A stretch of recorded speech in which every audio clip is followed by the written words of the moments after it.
August evening in St. Louis, Missouri. A great night to continue this National League Central Division matchup as the Pirates visit the Cardinals in Game 2 of this 3-game series. Take a look at the National League Central standings. The top 3 teams, the Pirates, after last night's 1-run loss, now 6 behind the division leaders. The Cubs are 8.5 games back. Hi again, everybody, with John Wehner. I'm Tim Neverett. Robbie Smikowski joins us in a bit. The Pirates ace, Garrett Cole, is on the hill tonight. He hopes to do tonight what he did back on the 10th of July, John, when he got himself a win and pitched 7 strong innings. Yeah, it seems like anytime Cole pitches anymore, it's an event. It's Cole versus Kershaw, now Cole versus Wacha, and Cole can just be dominating. You know, even when he doesn't have his best stuff, he can throw the ball by you, he can tie you up, he can get the soft contact. Didn't strike a lot of guys out the last time Cole faced the Cardinals, but still, you know, weak grounders and can just be dominating. It's a pretty good, maybe a little underrated offensive club. They don't score a ton of runs, don't have a big threat in that lineup, but they are good 2-strike hitters, the guys that make you work real hard, and every pitcher that faces these guys, you know, they make them work, and you got to be on the top of your game to beat them. Cole has done well on the road, the 5th lowest road ERA at 2.01 in Major League Baseball. His battery mate tonight, not the usual guy. He has had Chris Stewart catching him all season. Tonight, it's Francisco Cervelli. He's the subject of our Barrel Automotive League Leaders stat. Necessary for Cervelli to catch Cole heading into the postseason. So, you know, he'll be out there and he'll be working with Cole, and that's always first and foremost on a catcher's mind. But look at the numbers that Cervelli has put up. The 308 average, the OPS over 800, just a solid at bat, never gives in to anything, a professional hitter. Behind the plate, he's solid as well. I'm sure he's looking forward to catching Cole tonight as well. Cervelli and Cole, the battery for the Pirates. The guy they're going to have to solve in the other dugout is Michael Wacha. Time to Wacha this way. He's 2-0 against the Bucks. When we come back, we'll take a look at the Cardinals start.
Stadium in St. Louis for the second of this 3-game set.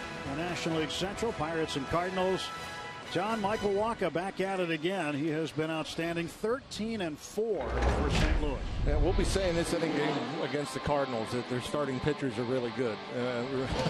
Pretty easy to say, but Wacha, early on you saw a lot of that high fastball, changeup, occasional curveball. Now he's cutting the ball. He's added to already just his third year in the big leagues. He's adding pitches as he goes along. It just makes him tougher and tougher every time out. He's been silencing the bats. The Cardinals starters this season, first in wins, first in ERA, second in opponent OPS, and third in home runs per 9 innings. So good numbers. Again, really, really good numbers for this Cardinal pitching staff. Yeah, I know. They throw strikes, they change speeds, they work fast, and they keep the ball in the ballpark. They just do everything, really, with a team that doesn't have a great offense or a great threat in their lineup. I mean, it's really impressive. The record is where it's at, and it's because of those great pitching numbers. The Pirates need to battle tonight against Michael Wacha and the Cardinals, trying to even this series at a game apiece. Coming up, the red-hot rookie, Jung-Ho Kang. We'll take a look at the Rookie of the Year race in the National League when we come back to St. Louis.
Going to pour into Busch Stadium here in downtown St. Louis. Jung-Ho Kang still getting it done. He has hit safely now in 16 of his last 20 games, hitting .370 over his last 24 games. And John, last night, big double to the right field corner.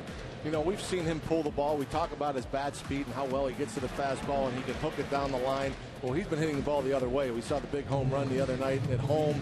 Now the double down the line, just in, out, up, down, hard, soft. Here are the candidates in the Rookie of the Year race right now. You see the numbers. Jung-Ho right there in good shape, really. Randall Grichuk has 14 home runs. Chris Bryant 15. Jock Peterson of the Dodgers with 21. But everybody's got something different. You look at Jung-Ho's average compared to Peterson's. He's definitely in the conversation. Bryant and Peterson have really struggled since the All-Star break. Duffy has been pretty steady. He's way ahead of everybody in hits, just barely up there in average at 304. But Jung-Ho is getting better as the season progresses, and so definitely might be in the mix come the end of the year. Wacha and Molina headed in from the bullpen. This game getting set to start. In the meantime, we'll send you back to Pittsburgh in our Root Sports studios. Rob King has a game break.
This series is as tight as any in baseball after 11 meetings. The Cardinals lead it 6-5. The runs virtually even. And these two teams have had 5 extra innings games in their first 11. 7 of those games have gone to just 1-run differential. Gregory Polanco leads off the Toyota lineup. Starling Marte will bat second. Andrew McCutchen third. Ramos Ramirez in the cleanup spot. Ben Jung Ho. Neil Walker. Pedro Alvarez had a home run last night. Francisco Cervelli batting eighth, catching Garrett Cole, who will hit ninth, facing the right-hander Michael Wacha.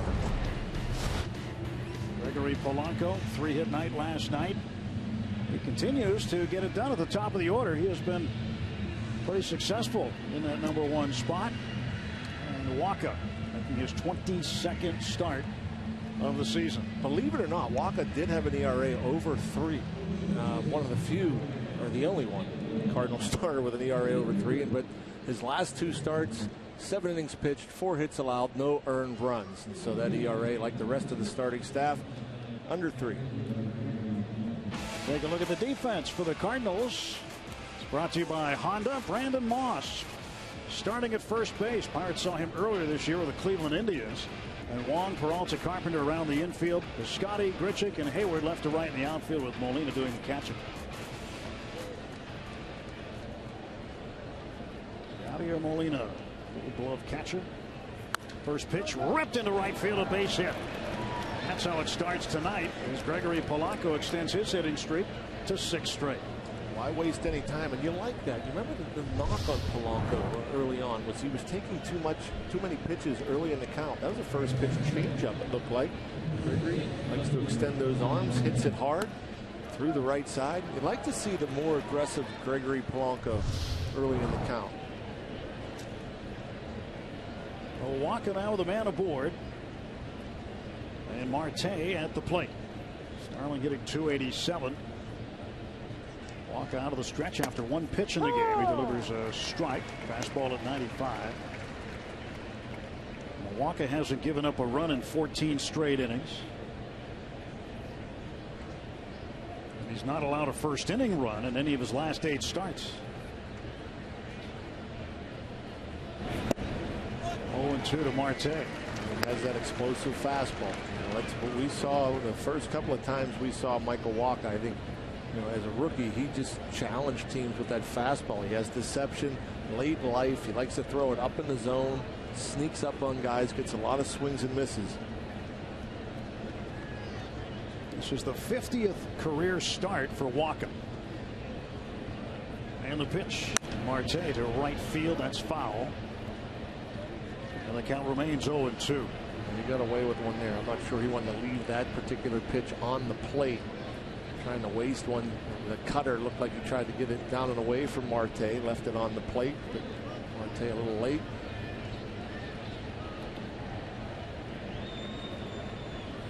Michael Wacha, age 24. Garrett Cole, age 24. And John, the last time 2 pitchers under age 25 who were numbers 1 and 2 in wins in the National League have faced each other in August or later was 1912. Rube Marquardt of the Giants faced off against Claude Hendricks of the Pirates. And they're going to have to take a look at Marte here. Ben Potenziano comes out of the dugout. That foul ball, something just wasn't right after Marte made contact. And you always think of that hamate bone that so many hitters over the years just swinging at a pitch or fouling off a pitch. They damage that bone in the hand. And boy, you hope that this isn't the case here. Marte, I think it's always funny. Maybe the strongest bones in baseball is as often as he gets hit in the hands and the wrist. It's really pretty remarkable that he hasn't broken any of those bones. So you hope that it's just something that's uncomfortable, and nothing serious. That would be a huge loss to this team to lose a guy like Marte. He'll stay in. Wacha ahead of him, 0-2. Polanco leads at first after a first pitch base hit. Throw to first. Polanco gets back. Quick move by Wacha. tough to steal on. Like a lot of these Cardinals pitchers, they just don't. You know, Molina gets a lot of fanfare because of his good quick release and strong throwing arm, but these pitchers do a good job of holding runners and getting the ball to their catcher quickly. 0-2. Pulled foul. Watch the left hand of Marte. Doesn't seem to have any ill effects after making contact there. Out of here, Molina. Testing it right away. Figured, oh, what's hitter has a sore hand. Let's challenge him inside. See if he can show some bat speed. Throw to first, and getting back standing is Polanco.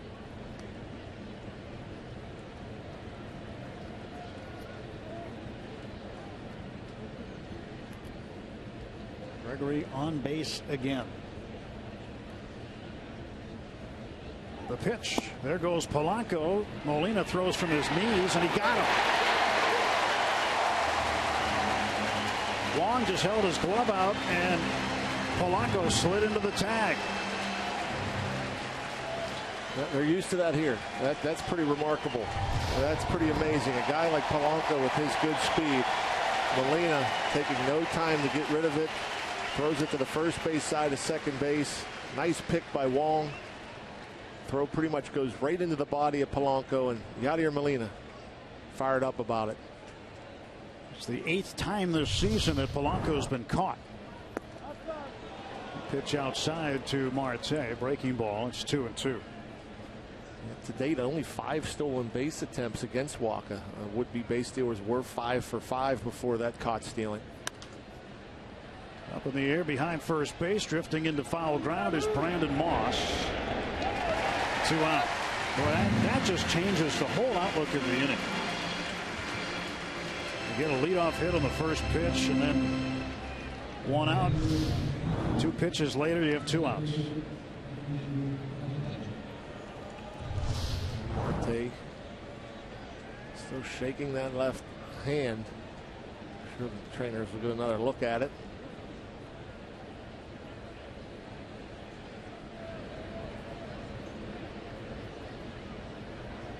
Andrew McCutchen had a tough night at the plate last night in game 1. That's went 0 for 4. Struck out twice. Grounded into a double play. But against Waka, he's 5 for 12. He hits .417 against the Cardinals starter. And continue to look at Starling's left hand. 1-1 pitch. Outside 2-1. Kutch was over 300, now right around there, just a tick under at 297. Takes up high, and it's 3-1 to McCutchen. Over Andrew's career against the Cardinals, he is hitting .271. Full count. Swung at the breaking ball. No guarantee you get a fastball 3-1. Just to get me over curveball, left it up. Kutch fouls this one off.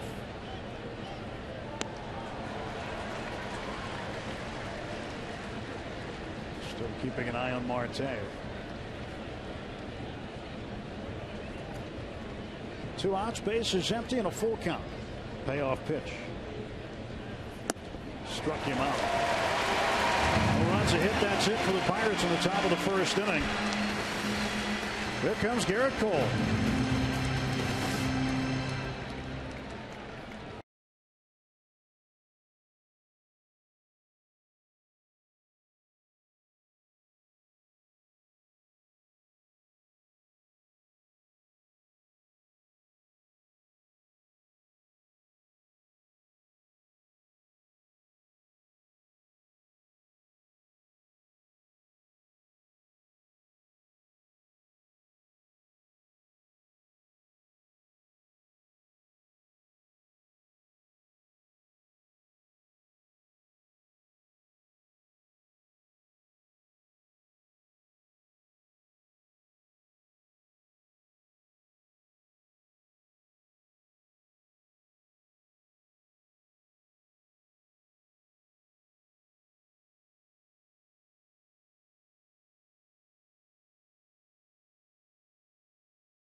He survived the inning. He's still treating his left hand a little gingerly as the Pirates medical staff looked at it in between innings. Cardinals lineup written up by Mike Matheny tonight. Matt Carpenter leads off. Colton Wong batting second. Then Peralta, Hayward, Grichuk. Molina bats next with Piscotty hitting seventh. Brandon Moss, former Pirate, hitting eighth. And playing first base, Michael Wacha hitting ninth. Matt Carpenter has been one of the toughest outs in baseball. Last night, been on base a bunch. He was on 3 out of 5 times last night.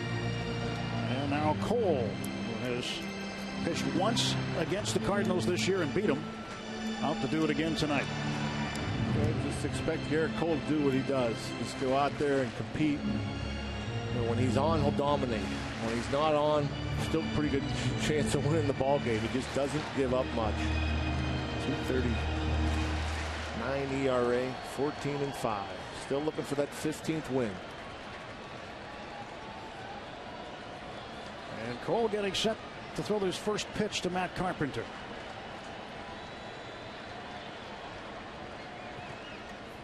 And it's in for a strike. Well, Carpenter went to college at TCU. His college coach, Jim Schlossnagle, is here tonight watching him play and tells a pretty good story about Carpenter. When he was at TCU, he was heavy, he was fat, according to his coach, going down the wrong path. And they had a sit down one day and said, if you want to play professionally, these are the things you have to do. Carpenter started doing that. Here is Cole,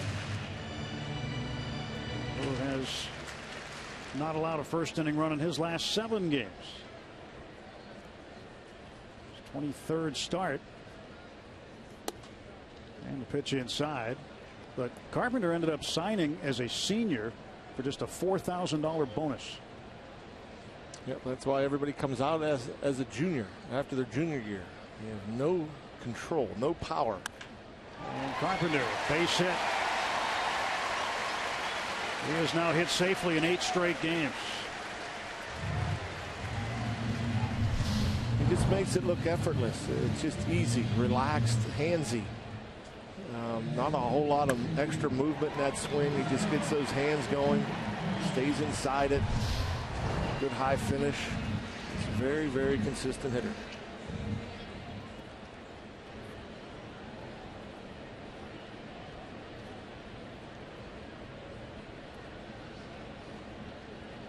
And now Colton Wong with nobody out. Goes to the left side. Ramirez has it. He goes to Gunn. There's the turn. Scoop by Pedro and a double play. Boy, that's a heck of a play. That's not an easy play for a third baseman. You're playing in. Maybe he's going to bunt. The one thing you don't expect is a bullet right off the bat from a left-handed batter at you at third base. And a tricky little hop to boot coming off the grass. Ramirez able to make the pick, gather himself, wait for Wong. Had to wait a little bit for Wong to get there, and that's a kind of a tricky throw, too. You're used to the second baseman covering, not the shortstop, and Wong does a nice job turning it. Pedro, a nice job picking it. Pirates with their major league leading 128th double play. Peralta takes a strike. Well, Pirates pitchers certainly have benefited from the number of twin kills the Bucks have pulled off. 1 ball and 1 strike. Jung Ho, who was shaded over for the left-handed hitter, got to the bag quickly, made a good turn. A tough throw, that, as you mentioned, John. It's tough for Ramirez to get it there. And the whole timing of it all, it's, you know, you go through batting practice, you make some throws to first, make some throws to second, and typically, when you're coming up the throw, the second baseman's on the bat. You got a stationary target. Peralta lobs one over the head of Walker into center field. Second hit given up by Cole this inning. Johnny Peralta ended an 0 for 15 skid last night. with a base hit in the first inning. Rivers Casino tips to win tonight, Rock. Yeah, you always wonder about your pitching, and to beat these Cardinals, you have to pitch very, very good. And so, you know, a little different chemistry here today. Cole and Cervelli. Cervelli, obviously, has not caught Cole. It's Stewart for the most part. So you hope there's good chemistry there, and let's ride the bull. For whatever reason, Pedro Alvarez loves hitting in this ballpark. He loves facing the Cardinals. Big night last night. Looking for another big one from him tonight. Yeah, Alvarez with 17 career home runs against the Cardinals, 15 just since the 2012 season. 0-1 to Hayward. 1 ball, 1 strike. Hayward batting in the cleanup spot, had a rough start to the season. Last night ended up picking up 2 key RBIs. He drove in half the Cardinal runs. Ended up going 2 for 4 with a couple of base hits.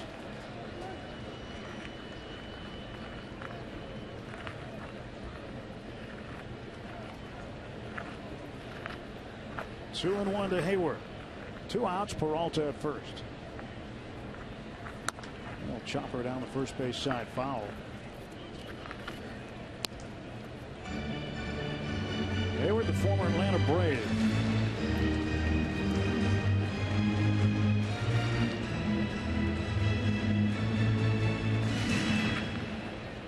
Garrett Cole, who has had his average fastball measured at 96 96 miles an hour. 96.6 miles an hour. That's average. It's the 4th highest. I believe it's the 4th highest average velocity in Major League Baseball. You know, and what's interesting is that he usually saves it. At times, you know, he'll ramp it up there, but you know, we've seen a lot more 2-seamers. You know, a lot of mid-90s fastballs, not as many high 90s fastballs. And there he went with the 4-seamer at 97 miles per hour, but I think it's a much tougher pitch to hit the sinker, the 2-seamer. It's heavy, late movement, hard to get the barrel to. Peralta goes. 3-2 is down the left field side, slicing into the seats, foul.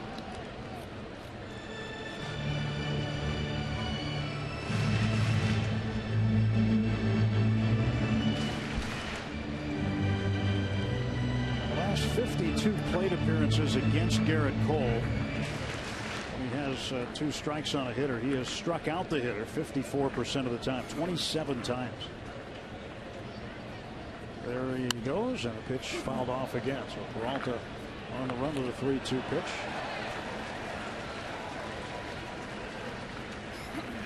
Hayward has worked an 8-pitch at bat.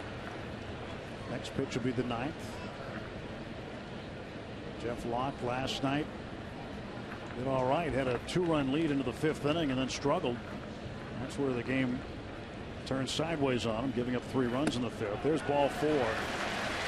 And where walks really hurt the Pirates last night, you hope they don't hurt them here in the 1st inning. 2 base hits and a walk. And now 1st and 2nd for Randall Grichuk, the center fielder. I mentioned it in the open. You know, these Cardinals are not afraid to hit with 2 strikes. It's a team that and there's nobody in this lineup. Usually there's somebody in everybody's lineup where you put a circle around and say, don't let this guy beat you. Now the Cardinals don't necessarily have that guy in this lineup, but they do have guys that go up there and battle and make you throw pitches and make you execute. They don't give away very many at bats. Pitch a strike. Grichuk is 0 for his last 6. 0 for 4 in the series so far. And last year when we saw him come up at the end of the season, he battled the strikeout. This year that hasn't been as much of an issue for him. But he's behind 0-2. And Garrett's still looking for his first punch out tonight. Carlos Martinez, 8 strong innings last night. Another win for him. 12-4 for the young right-hander. And you know, he struggled a bit early on. Didn't have his greatest command of the breaking balls, but when they scored in the 5th, boy, he turned it up a notch. He got better as the game went along. 0-2 to Grichuk. He's down on strikes. No runs, 2 hits, and 2 left. We'll head to the second inning at Busch Stadium, scoreless.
Last night the Pirates lost here in St. Louis, and for the first time in the history of Major League Baseball, that was the theme all around the game. That is correct. All 15 home teams won last night for the first time in the game. Now the home teams outscored visitors 80-32, including 4 walk-offs. Cleveland beat the Yankees in 16 innings, and the Seattle Mariners ended it in the 10th inning with an Austin Jackson walk-off over Baltimore. Now 1914 was the last time that all home teams won. There were 12 teams that night, including 4 in the former Federal League.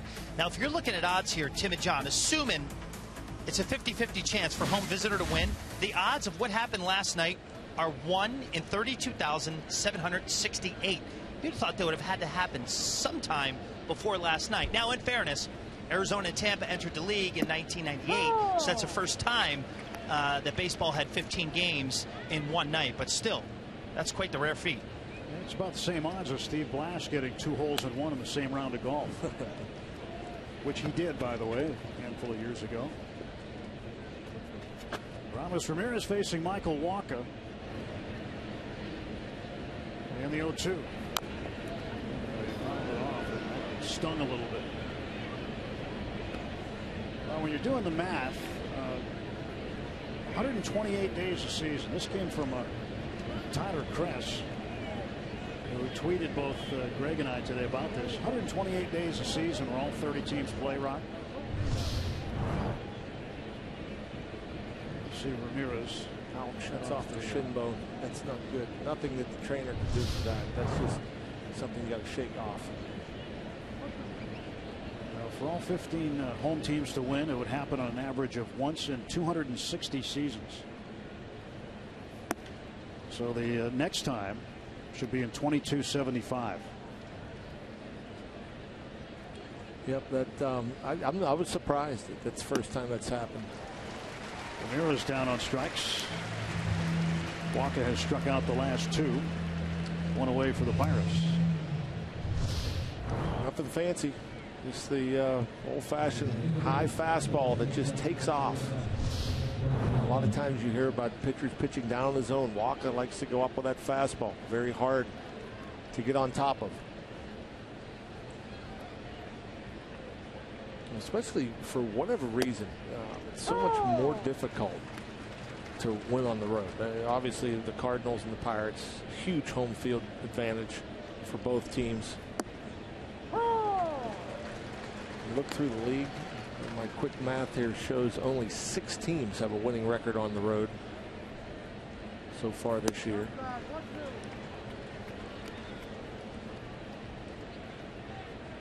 One and 2 to Jung Ho Gun. Check swing, and he held it up. 2-2 the count. These Cardinals have the best road record, tied with the Cubs. 7 over. So you see Jung Ho didn't go too far. 2-2 fouled off, and Molina couldn't hang on.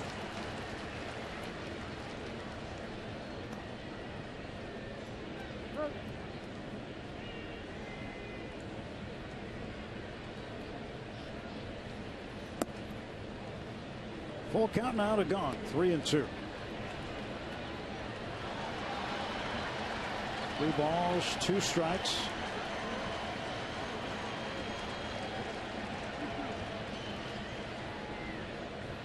And Jung Ho awaits the payoff pitch. Taps a foul. He stays alive. Well, Walker got ahead of him quickly, 0-2, and then Jung Ho's fought his way back into the count. This ball came up off the ground and got him right by the ear protector side of his face. 3-2. This one's hit well to right center field. Ball is heading back, and this ball is off the base of the wall, and Jung Ho will be in with a 1-out double. He's just fun to watch. He just knows how to hit. Stays alive, fights off a good breaking ball to stay in the count, and then Michael Wacha throws it, makes a mistake, middle. Earlier in the year, I think Jung Ho would be looking to pull that ball.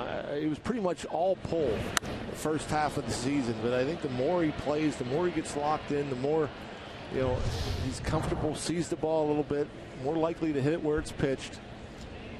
Another double the other way. Well, with 1 out, runner in scoring position for Neil Walker.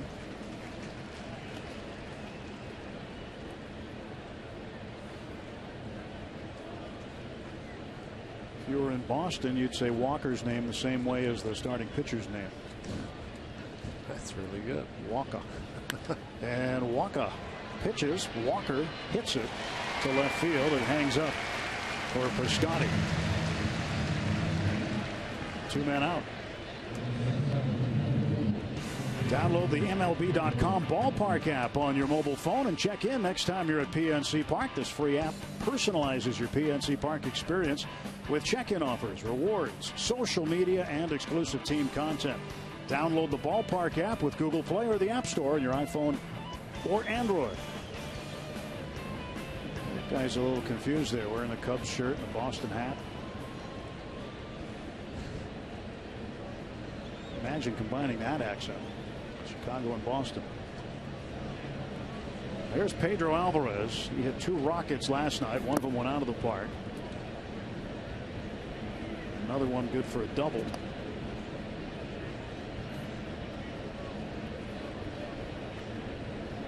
.238 on the season, 16 homers.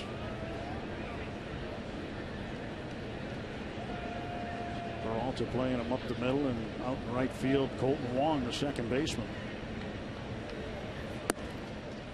Strike to Pedro. 1 ball, 1 strike.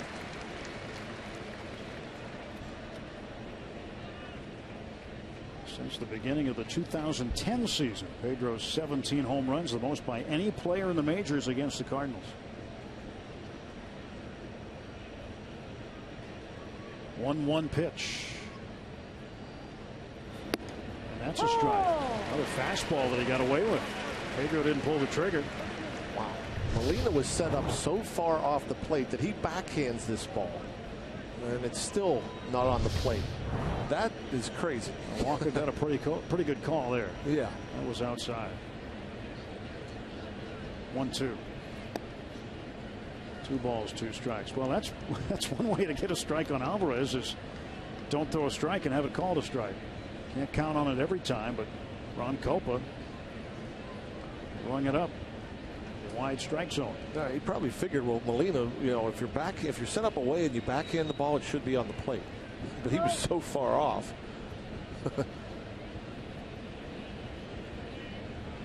I don't know if I've ever seen that before. 2 balls, 2 strikes. Jung Ho at second base. And the 2-2 pitch. Strike 3. Pedro took the off-speed pitch. No runs, a hit, a man left. Through an inning and a half, still scoreless.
Is brought to you by Toyota. Toyota helps you get the most out of your drive. Just ask a friend who drives one. Toyota, let's go places. And by Barrel Automotive, we're driven to be better. Let's go Bucks. No score, bottom of the second inning on the UPMC scoreboard. The folks representing a 4-1-2 here.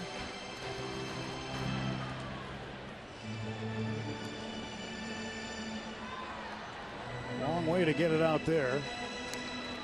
And a lone Pirates fan in the section. So Cole will face Yadier Molina, Steven Piscotty, and Brandon Moss. 6, 7, and 8 in the Cardinal order. Gave up 2 hits and a walk in the first inning. Cardinals came up empty.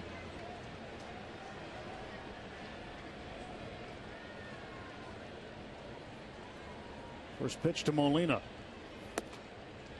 Ball 1.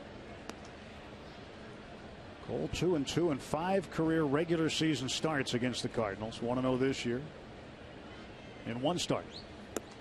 Strike 1, 1-1.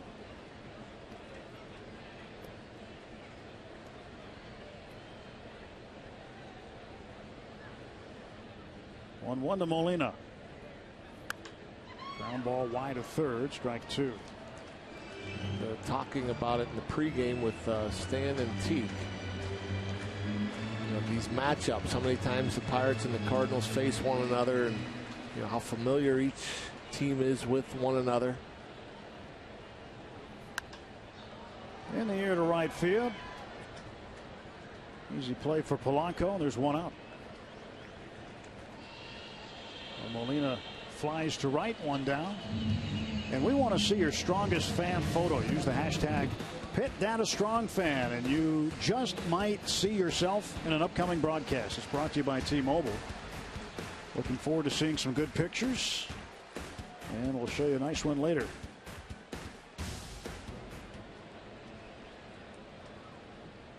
Maybe it's from a fan here in St. Louis. Piscotty is down to the count 0-1. This kid has been nothing but good since being called up from AAA Memphis. Had a 3-hit night last night. Finds himself down 0-2. Piscotty's hitting 5 straight.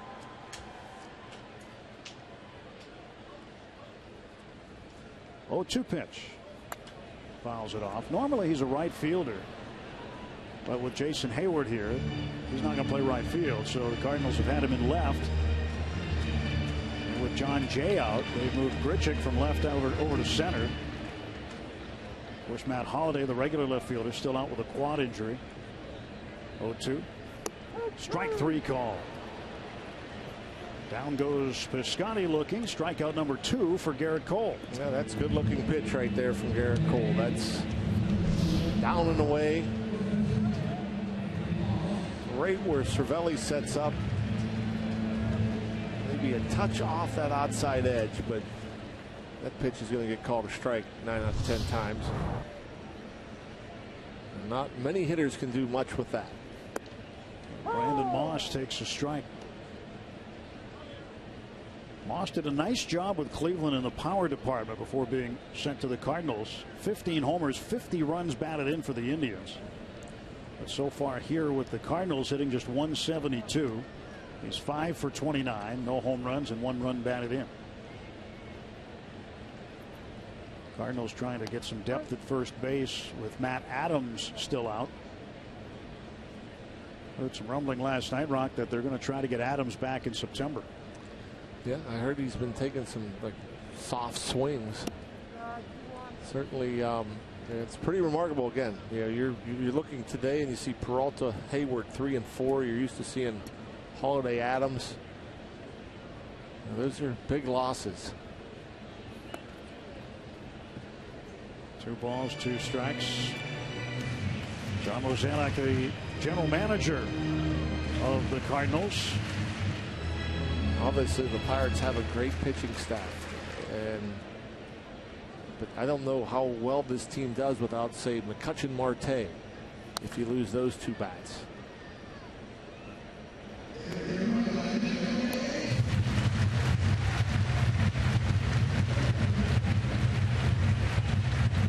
Matt Holliday, all he can do is watch right now. Standing with Mark Reynolds. Had the quad injury, came back, injured it again. Moss getting a piece of it, fouling it back 2-2. 2 down, bases empty.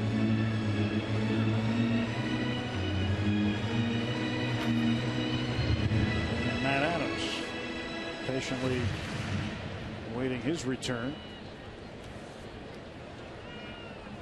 Adams also with a right quad strain. It's kept him out for quite a while. Adams has missed 66 games. Tonight will be his 67th game. He's not been able to be in there. Swing and a miss right by Brandon Moss in a 1-2-3 inning for Garrett Cole. He now has 3 strikeouts tonight.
Inside Pirates baseball tomorrow after post-game. Mark Melancon will cross off a bucket list item by floating over Pittsburgh via a blimp. And there's much more. That's Inside Pirates baseball, presented by Allegheny Health Network tomorrow on post-game right here on Root Sports. Also take a look at the best hitting pitchers the Pirates have had. No score, top of the 5th. Top of the 5th, top of the 3rd. Just a man ahead of my time again, I guess. Melanson, I tell you, to be the NL saves leader, you get all kind of benefits. Go up on the blimp, he travels the world, gets good on Bernie's slide, all sorts of things. I think he kind of did that one on his own because they're asked not to do that. But he did it anyway. Went to Japan last fall, played there, strike to Cervelli's. Done a baseball clinic in South Africa. He's even been able to swim with the Sharks.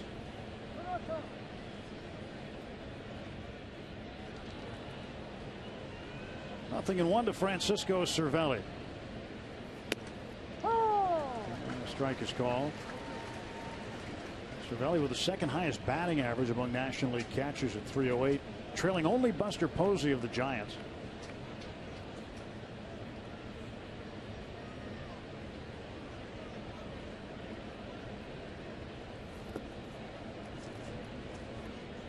Ball and 2 strikes to Cervelli. Francisco Liriano goes tomorrow night in the series finale. We're on the air an hour earlier tomorrow night. That'll be Liriano against Lance Lynn. Oh, we are on an hour earlier. Thanks for reminding me. Well, you know, I would have been in deep trouble. Just trying to help out. Yeah, you'd have been here an hour late. 2-2. Strike 3 call. That was a tough one to lay off.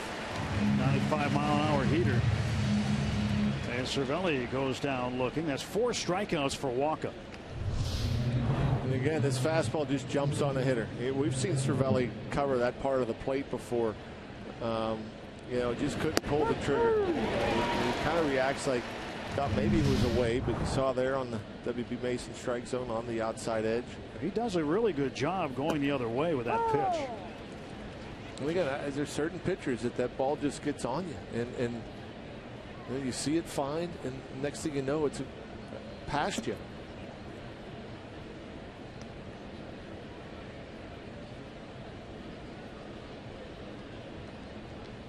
One and one. And a ground ball left side, picked up by Carpenter. Lobs it over to first base for the out, 2 down. Fans, you can save big on Pirates baseball this season with the Port Authority Connect card. Save up to $10 per ticket to Sunday through Thursday Pirates games. Get $10 off on lower outfield box and outfield box tickets. Save $6 a ticket on outfield reserved and grandstand seats. For tickets, go to pirates.com/connect card.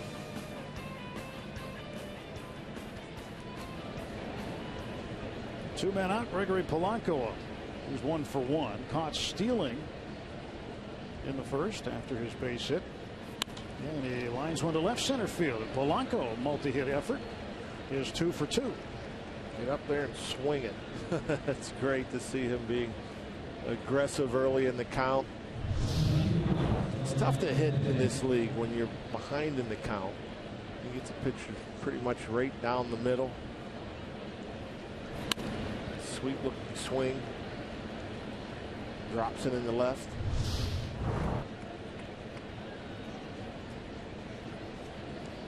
Starling Marte up. See if his left hand is bothered this time.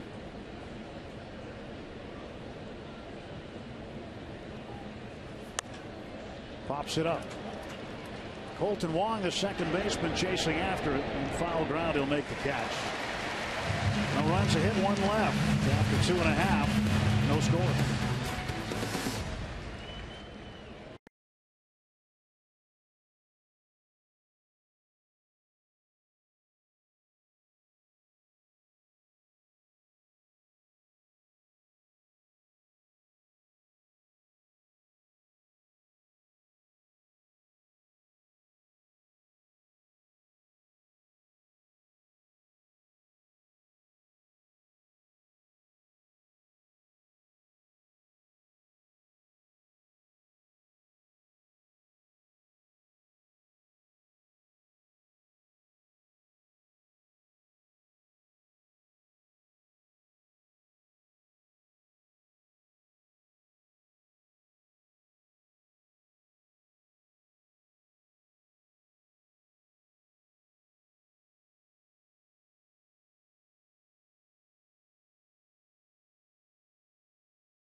During the inning break, Marte left the ball game. Apparently his left hand is bothering him as he took this swing and popped the pitch up.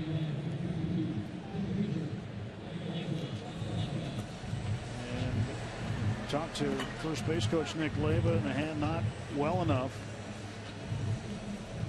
to continue. So he has been taken out of the ball game. Hopefully just precautionary. And you know, that was actually encouraging, watching him take that swing before going to first. You didn't see a wince. You didn't see, you know, anything with that left hand to where, you know, if it's like the hamate bone that we've seen and heard of being broken in the past, I don't think you could swing the bat without severe pain or wincing. So hopefully just precautionary. Cardinal pitcher Michael Wacha will lead off the bottom of the third inning. Rodriguez can play out there, pretty much play anywhere.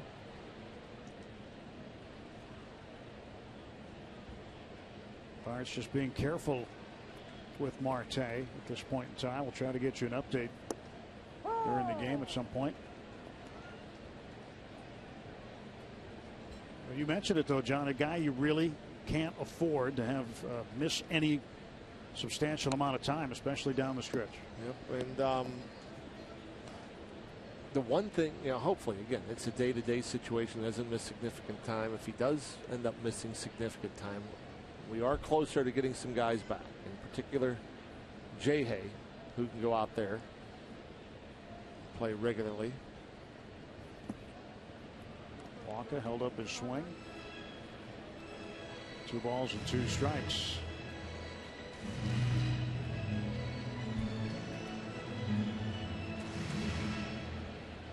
Injuries are part of the game. You're going to have them. It's just how you work around them. Cardinals aren't feeling bad for anybody, especially not us. Well, 3-2. Wacha hitting .158. 6 hits and 38 at-bats. Payoff pitch. He walked it.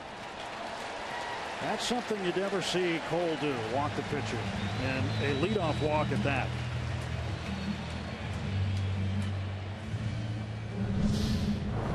Actually, look at pitches 1, 2, and 3.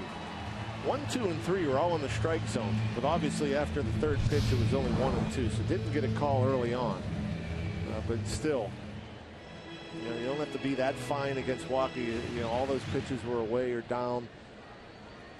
Be a little more aggressive in the middle of the zone against a guy like Wacha, especially when you have the stuff like Garrett Cole. Carpenter is 1 for 1, singled to lead off the Cardinal half of the first. Ball 1, Wacha getting back to first base.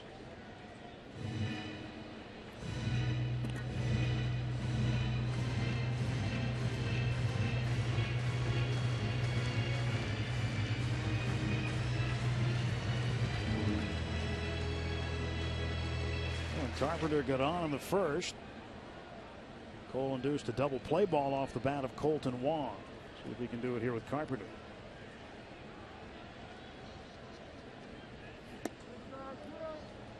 Carpenter doesn't hit a ton of ground balls, though. A lot of balls in the air. A lot of line drives. And that's his share of home runs as well.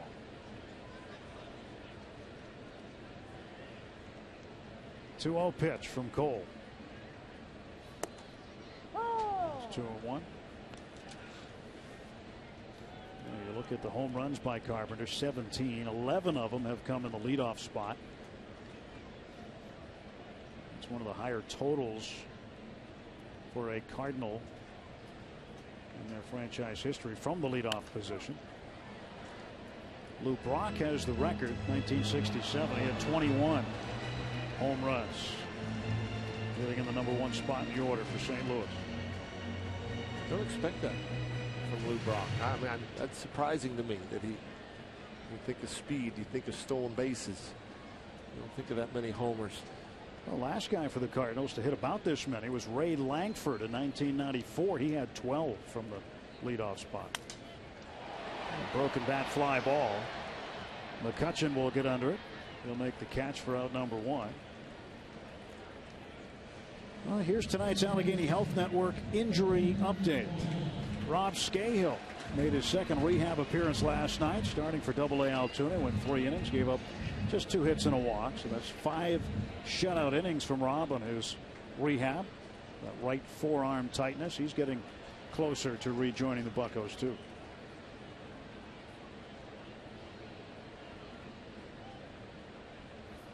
Colton Wong takes strike 1. So you got Jay Hay and Jordy Mercer out in Indianapolis. They each played last night. Jay Hay got a hit. Went 1 for 4. Jordy went 0 for 3. Back at it tonight. Or today, actually. I think they played today. Strike 2.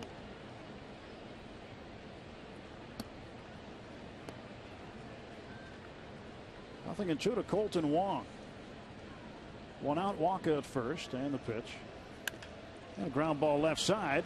And that's between Ramirez and gone. As a third baseman, you're always told to get what you can get.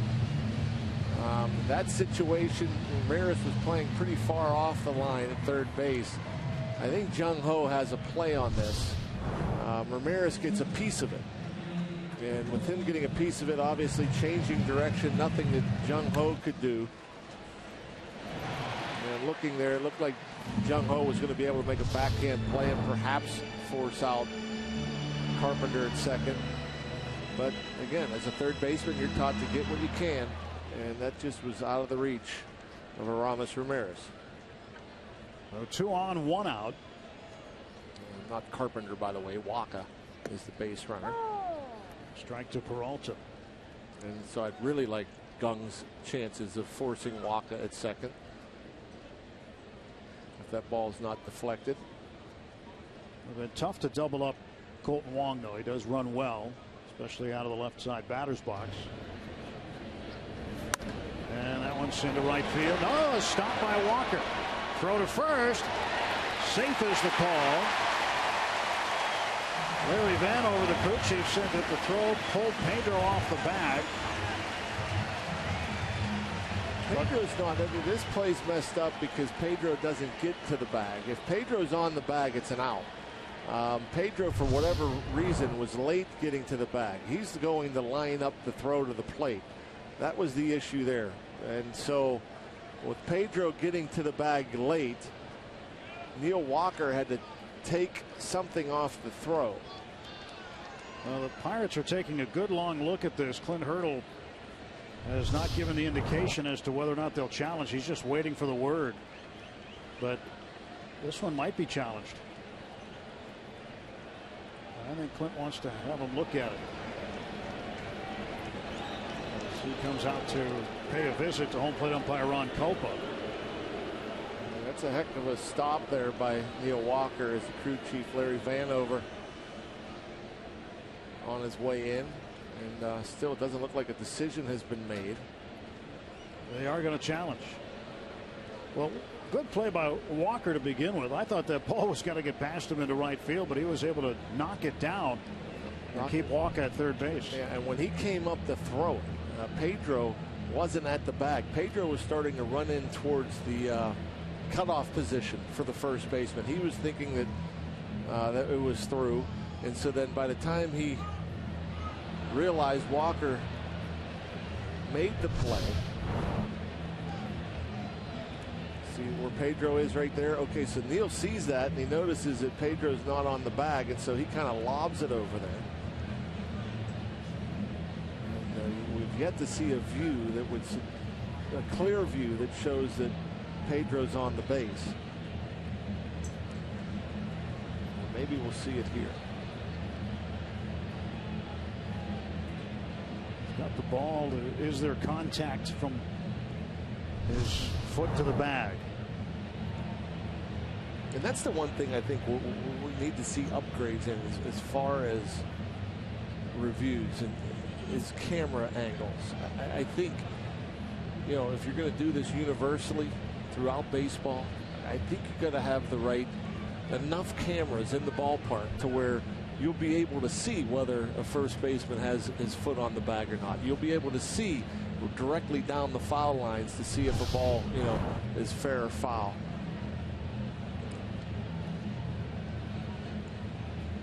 Ball gets there in time. The heel is up, but is his toe on? That doesn't look like he's anywhere near the bag, or not. Yeah, he's not there. And again, if Pedro is directly at the bag, Walker makes a stronger throw, and it's a routine out. It's the second out of the inning. And again, Neal took a lot off that throw and just tried to lead Pedro over there because he wasn't quite at the bag. So now the Cardinals with a serious threat here in the third inning. Bases are loaded, one out. Jason Hayward, the batter. He walked first time up.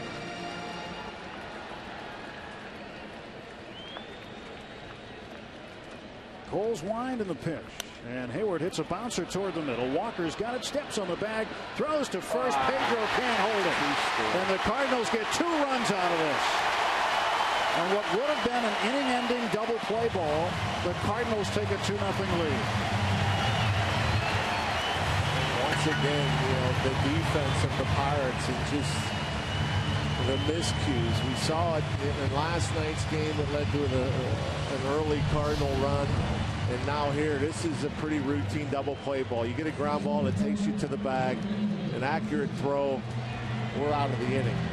Previous play, after Neil Walker knocks it down, if we have the first baseman on the bag, we're out of the inning.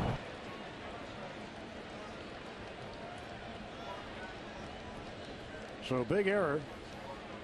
And in a game like this, when you have a staring contest like the Pirates and Cardinals have, you can't blink first.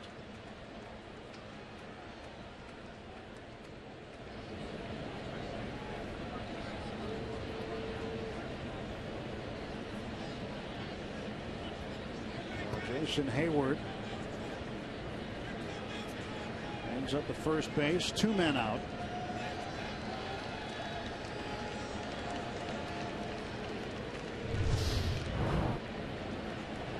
See Colton Wong, who had a decent sized lead at second. He just never stopped running. Slowed down a little.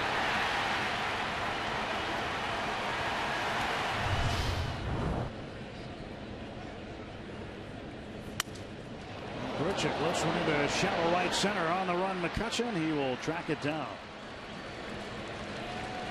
2 runs come in on 2 hits, 1 very big error. Heading to the 4th, 2-0 St. Louis.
Fourth inning. Bats need to get to work against Michael Wacha. The error on the throw by Neil Walker. Big one. Here's our day automotive. This day in Pirates history. This date 1991. Barry Bonds hit one of the most dramatic home runs in Pirates history when he hit this 11th inning walk-off against the Cardinals' Lee Smith. A Geronimo Pena solo homer had given the Cards the lead in the top half of the inning, setting the stage for Bonds to hit his second 2-run home run of the game, and giving the Pirates a 4-3 win. Remember that one? I remember it. Yep. And I want to say the very next night, utility infielder Curtis Wilkerson hit a walk-off grand slam against Lee Smith. That was tomorrow night's the stage. You just ruined it. Tune in for the video. Don't ruin it. Just promoting it. Andrew McCutchen struck out swinging his first time facing Waka.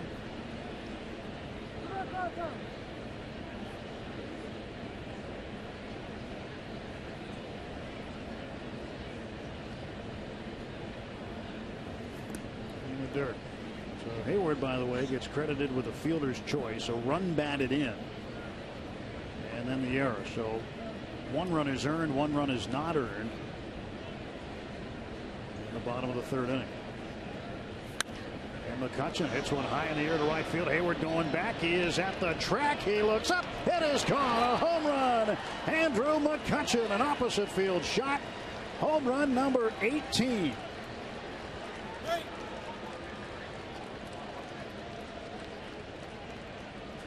Took the 1-1 pitch out of here, and now it is a 2-1 ball game. That's what you hope to do. Answer right back. Andrew, that's unbelievable way for a guy not that big to be able to hit the ball out anywhere. Foul pole to foul pole. That's a little cut fastball right on the outside edge, but up. And Ramirez tried to back that up with another one, a big cut and foul ball, but the extension out front, but inside, he knew it.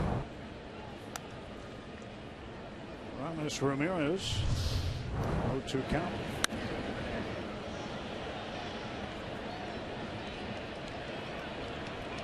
McCutchen has now hit safely in 10 of his 12 games against the Cardinals this year. And has 3 home runs in the last 6 games. And Ramirez drops one into center field for a base hit. Ramos Ramirez with a 6-game hitting streak. Back-to-back hits to start the 4th, and now the tying run aboard. Jung Ho Gung, the batter, and you can bet Jung Ho is looking for a fastball. He is a very good fastball hitter. Gung has hit in 6 straight, 1 for 1 tonight.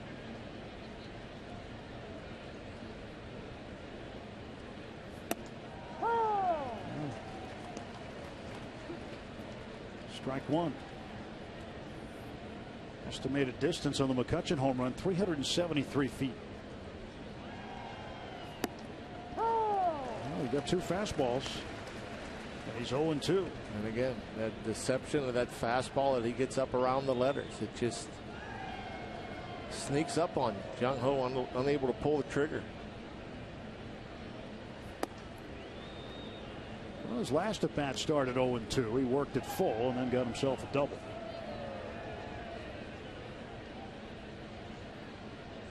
Great night here in St. Louis.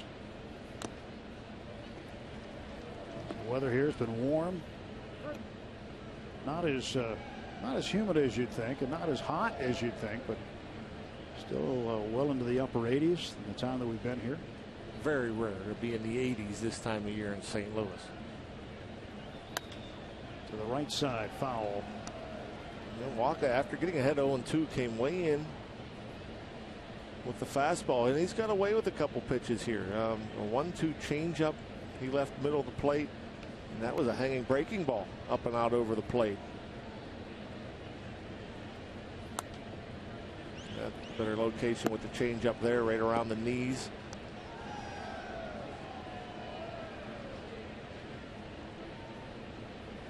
One thing Waka hasn't done a lot this year is use his slider with 2 strikes. About 12% of the time he'll use that. Chopper down to third. That's going to be a fair ball. Carpenter throws to first, too late. And a base hit for Jung Ho. 2-hit night. 3 straight hits for the Pirates against Michael Waka to start the 4th inning. Stay hot, Jung Ho Gung. Credit him to stay alive in the at bat. Just put it in play with 2 strikes.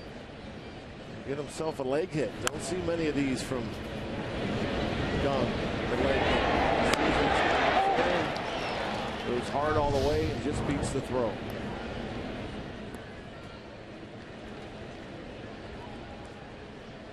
2 on, nobody out. Pirates a run in.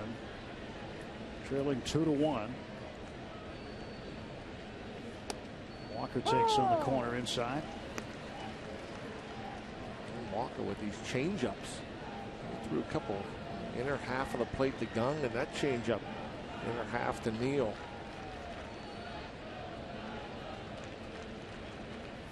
Oh, 1 pitch is popped up.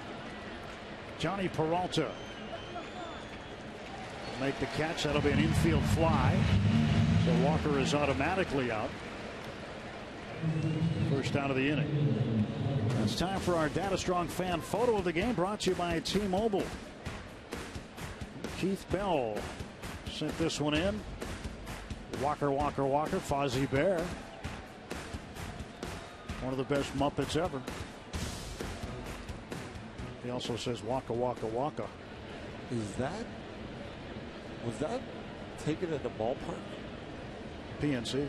That one was? I saw it the other Somebody day. brought that to the ballpark. Yeah. Wow.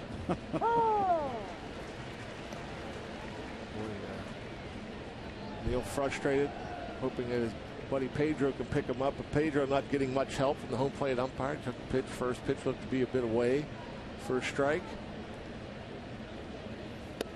Coming into tonight, over the last month's worth of starts for Walker, left-handed hitters hitting just 121 against him. 4 out of 33.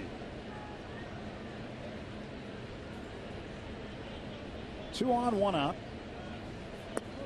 Outside. You can see where Molina sets up for Alvarez.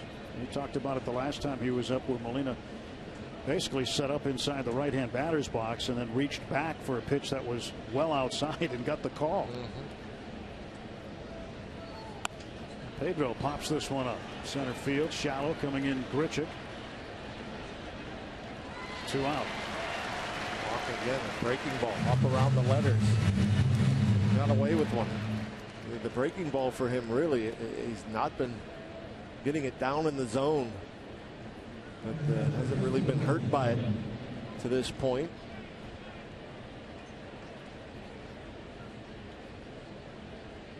Well, with 2 outs, Francisco Cervelli will try to get the tying run in.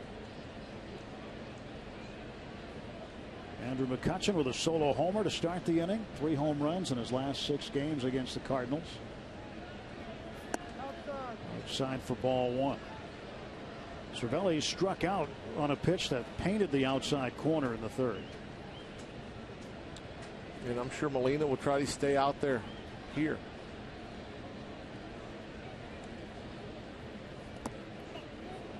No guarantee. Cervelli hitting in this 8th spot, although no bases open in front of him. Garrett Cole is on deck. Molina knows it. Waka knows it. So they'll pitch Cervelli very carefully. Outside 3-0. Now with runners in scoring position this year, the Cardinals pitching staff has held the Pirates to a 118 average at Busch Stadium in the 4 games that have been played here. 4 for 34. Make that now 4 for 36. And a breaking ball in for a strike, so it's actually under 118. 3-0 breaking ball. Well, up until yesterday, Martinez has only allowed 4 hits all year with runners in scoring position and 2 outs. The Pirates had 2, so now 6 total all year. Ball 4, and the bases are full of bucks. Cervelli takes ball 4. He heads down to first. Ramirez to third. Jung Ho over to second. And Garrett Cole, a great opportunity to help himself. And that's another thing when you have a guy like Molina behind the plate. These Cardinals, they're not going to give in to hitters, especially if there's a soft spot behind them. And obviously, with the pitcher on deck, even though it was first and second, no bases open, they still pitched around them. And Garrett takes a fastball for a strike.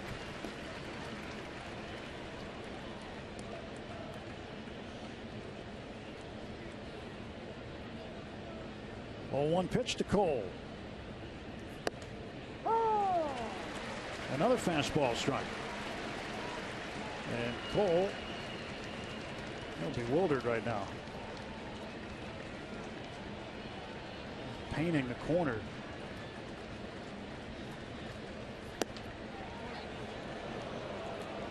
Time he painted outside the lines. Well outside, trying to get Cole to chase it. So bases full, 2 outs, 1 ball, 2 strike pitch. Cole strikes out. Bucks lead and loaded. Pirates get a run on the 18th home run of the year for Andrew McCutchen. He now has 75 RBIs. He drives this one out to the opposite field.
Well, it's almost football season, and Neil Walker has once again teamed up with Pirates Charities to host the Neil Walker Fantasy Football League. He recruited Jeff Locke, Tony Watson, and Charlie Morton to form a league made up of 4 conferences, with each Pirates player working as a team captain. Now, space is limited to 44 fans. There will be 1 player and 11 fans forming a conference. Now visit bigleagueimpact.org/Pittsburgh to register. Draft day is Saturday, August 29th at the ballpark. And it's a really cool thing to compete in fantasy football against some of your favorite Pirates players. Big League Impact was actually founded by Cardinals pitcher Adam Wainwright and his brother Trey a couple of years ago in 2013. They've raised over $500,000 for local and worldwide charities. And Tim and John, Adam Wainwright's a huge fantasy football guy himself with the Cardinals. He's heading up the Cardinals version of it, and they get together and see how everybody does amongst all Major League Baseball, all the teams that are involved. So a pretty cool way to mix 2 favorites, baseball and fantasy football. Yeah, those draft nights are always fun. And with the players there, it ought to be a special time, so we encourage folks to get involved in that. 1 ball, 1 strike to Yadier Molina, 2-1 ball game. Here's Cole. Struck out with the bases full in the 4th. And the pitch.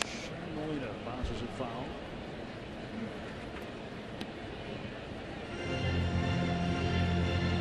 Ball, 2 strikes. Andrew McCutchen with his 18th home run of the year, John. He had 9 home runs in the first 3 months of the season. He's had 9 since July 1st. Andrew gets hot when the weather warms up. He's always owned June and July. He's carrying it over here in August. See the Point Park University tweets responding to the home run. 3-2 the count to Molina. Just hope that the weather stays warm as well as Andrew through October. I want to see him get hot in October and play a while, deep into October. Payoff pitch to Molina. To right field. 2 steps toward the line for Polanco. 1 out. Actually, this year, hopefully he stays hot into November.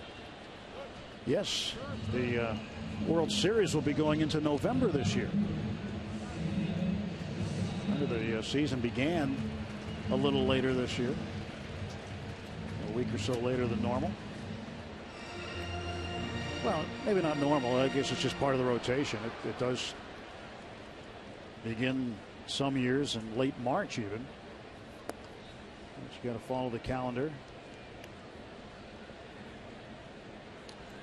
And almost no question that the playoffs once again will be coming through St. Louis. Scotty takes a strike. He struck out looking in the second inning.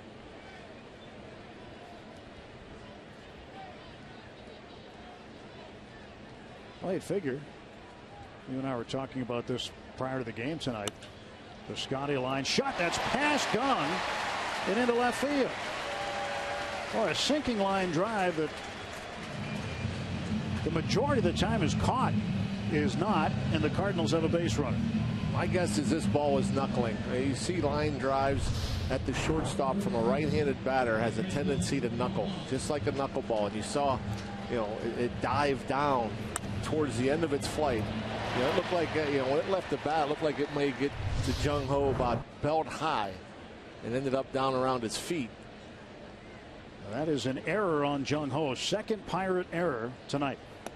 Brandon Moss takes inside. But again, you were saying the postseason's got to go through St. Louis, and right now they're in the lead in the division. And if the Pirates catch them and win the division, either way, you'd think the division winner of the Central is going to get the wild card team, right? Yes, there's no question. Whoever wins the wild card is going to play the top team in the NL Central, unless something kooky happens, which I can't see happening. The Cardinals sit 32 games over 500. The Dodgers are the next division leader at only 13 games. So the Dodgers are almost 10 games behind the Cardinals, and I can't imagine them making up 10 games on the NL Central, whether it be the Pirates overtaking St. Louis. And so whoever wins in Central more likely will be the top seed in the National League and will face the wild card game winner.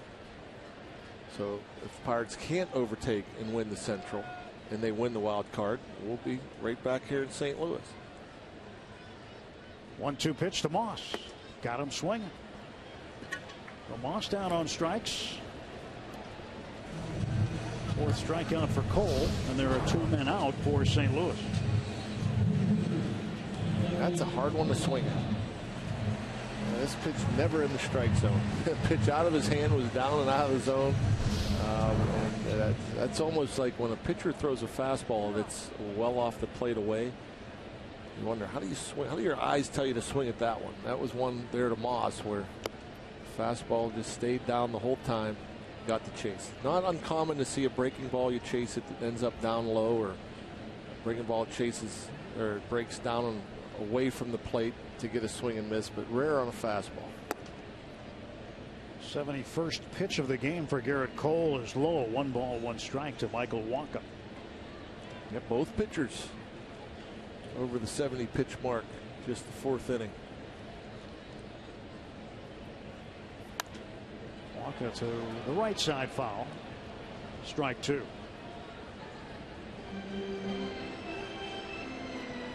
Now, the Pirates have had a lot of comeback wins this year. They have had 34 of them, and a lot of the reason for that is because against some of the better starters in the league, they've been able to get them out of there. They've been able to wear them out, make them throw a lot of pitches, and then get to the bullpen. Saw that happen in the Dodgers series recently. And this St. Louis bullpen is pretty watertight on most nights. Gregory Polanco 2 for 2 tonight. He's having a good night. He'll lead off in the 5th. Strike 3 call. Wacha becomes strikeout victim number 5 for Garrett Cole. 2-1 St. Louis after 4 full.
Baseball on Root Sports is brought to you by the Chevy Traverse and your Western PA Chevy dealers.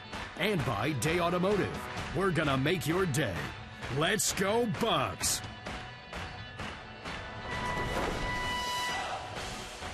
Well, 7 of the first 11 games between the Pirates and Cardinals have been one-run affairs. And why not tonight? 2-1. As the kids are thinking about maybe getting interested in the game later. You would think here in St. Louis that you get scolded for not paying attention to a baseball game. You're not allowed to play. Come on. Big baseball fans here. Boy, it's a great city. He says, that's my baseball. King of the Hill right there. Whoops. Turf monster got him. Busch Stadium in St. Louis with John Wehner. I'm Tim Neverett. Robbie and Smikowski with us as well. Gregory Polanco is at the plate. 2 for 2 tonight. Polanco has hits in 5 straight at bats. 8 hits and 10 at bats over the last 3 games versus the Cardinals for Polanco. We're up to 256 now for Gregory. Season high this year for the team in hits and at bats is 6 straight. Jay Hay did that May 19th and 20th. 0-2 pitch ready to go to Polanco.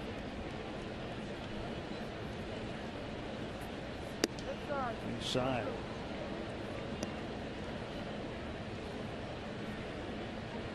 Jay Hay did it in the series against the Twins, the 2-gamer at PNC Park. And Polanco's just tied that with hits in 6 straight at bats. He is 3 for 3. This is locked in, effortless, and pretty impressive stuff. You know, look where the pitches are. Down, middle, up, outside corner, just missed in, and that's a perfectly placed changeup, knee high, outside corner for a strike, and Polanco flicks it in the left like he knew it was coming. Jeff Branson, hitting coach, making a note of that. Certainly he'll be pleased with the progress that Gregory's been making. He's now got his average up to 258 after his 3rd hit tonight. Singled in the first, tried to swipe second and was caught by Molina. Singled with 2 outs in the 3rd. And singles to lead off the 5th, tying run aboard. Sean Rodriguez, his first plate appearance since taking over for Starling Marte. Maybe a bunt. No. The word on Marte, by the way, discomfort in his left hand. He's being treated and evaluated currently.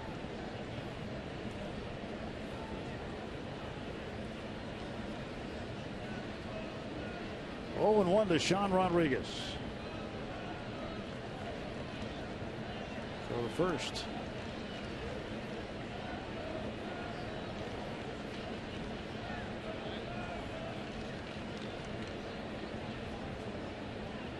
Well, Matt Holliday in uniform makes his way up to the TV booth. He's with Dan McLaughlin from Cardinals TV. You don't see that very often. No. He is on the disabled list, and they don't exactly need him in the dugout, but typically they're on headset from the dugout. But Holliday made his way up to the TV booth. Probably bored.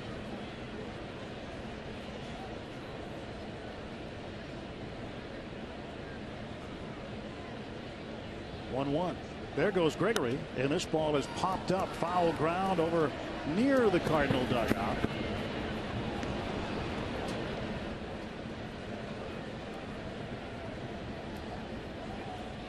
One and 2 to Sean. Tried a little hit and run, did Clint Hurdle. Rodriguez unable to get on top. You'd think a number of these Cardinal players, the younger players, would be pretty familiar with Sean because of his dad, Johnny Rodriguez, who is a manager in the Cardinals minor league system.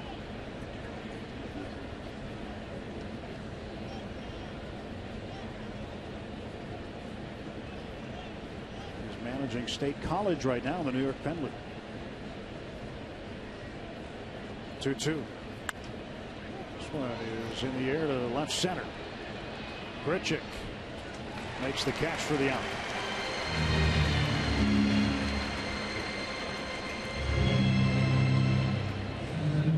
One out for the Pirates in the 5th.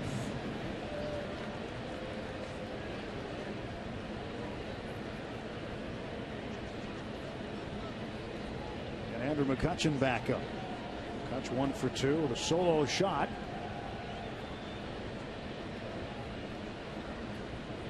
Six for 14 against Waka in his career. Average raised a point to 298 after the hit. And he belts this one to center field. Will hang up, and it's going to get past Grichuk. Polanco will turn on the Jets. Polanco's going to get waved home around second and into third is McCutchen, and it's 2-2. Boy, Grichuk stumbled and fell, and the ball went to the center field wall. McCutchen's driven in another, and it's a tie ball game in St. Louis. And we get a break right back. And I talked about the ball knuckling. Sometimes it knuckles out there in center field. This one actually hooks. As Grichuk was coming in, thought he might have a play on it, and it hooks down and away from him. You know, we've seen that sometimes from Andrew McCutchen. He'll take a pitch that's out over the plate and belt it up the middle. Thought maybe it was going to be an atom ball, but Pirates getting a break and making it a new ball game. A triple for McCutchen, and now Ramos Ramirez with the infield drawn in, a chance to give the Pirates the lead. Ramirez 1 for 2, and Waka looking in at Molina for a sign. And this one is to the right side, not going to get the job done. As Wong throws out Ramirez. 2 out. Now the infield moves back for Jung Ho Gung.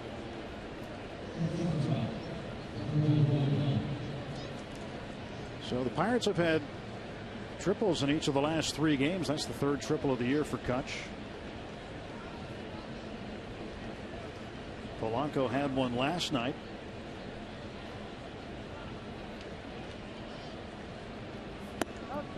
Pitch outside. 1-0 to Jung Ho. He is 2 for 2. Single double. Quick trip around the bases for Polanco.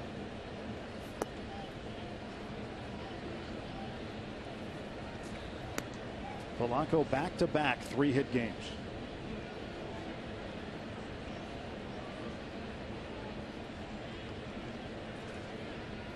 Don't cool down too much, Gregor.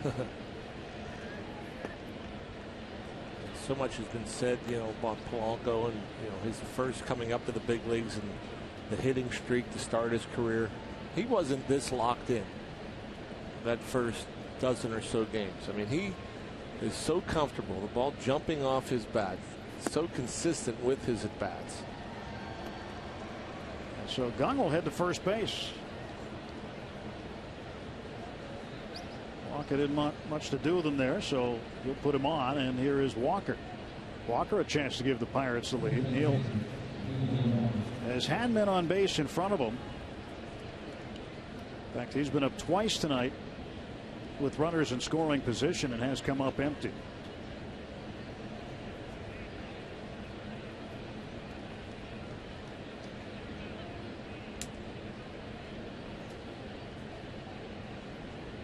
Touch off third, Gung off first, stretch in the pitch, and Walker rips it down to first, right into the glove of Brandon Moss.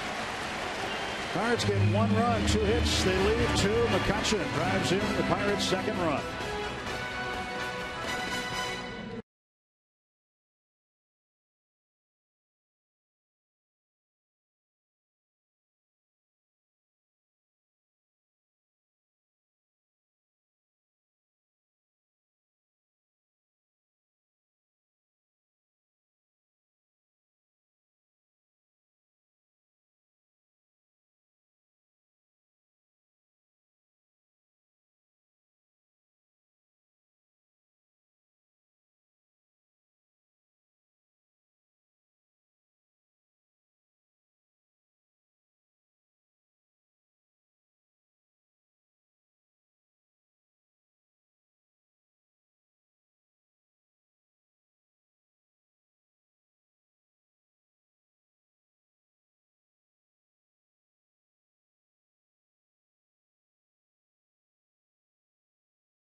for 3, a triple and a home run.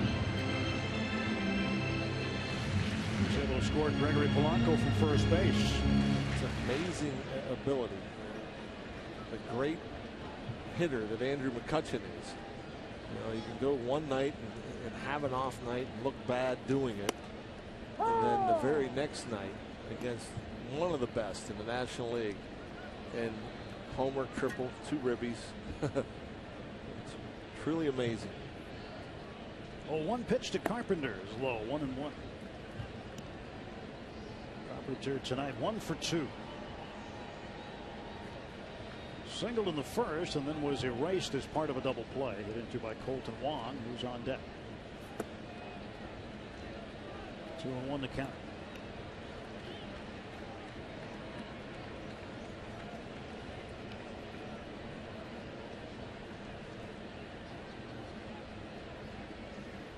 Cole comes with a 2-1. This one is popped up to center. And McCutchen will open up the back pocket. There's one out.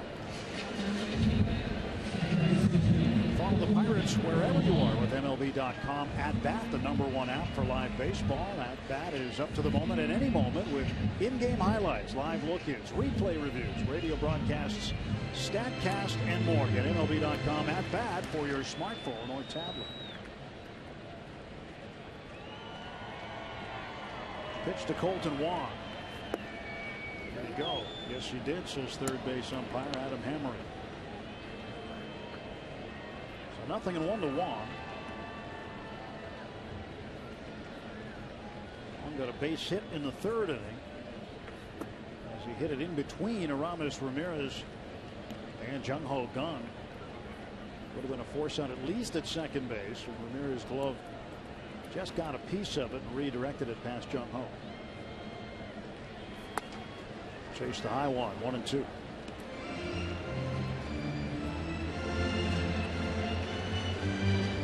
Yeah, that was not a pretty 3rd inning for the Pirates defensively.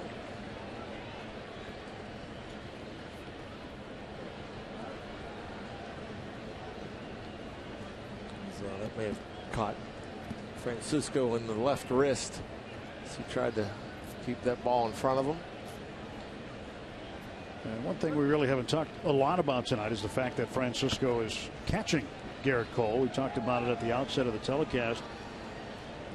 But again, this is something that Pirates feel they need to do down the stretch, is get Cervelli starts with Cole, as Stewart has had all the others.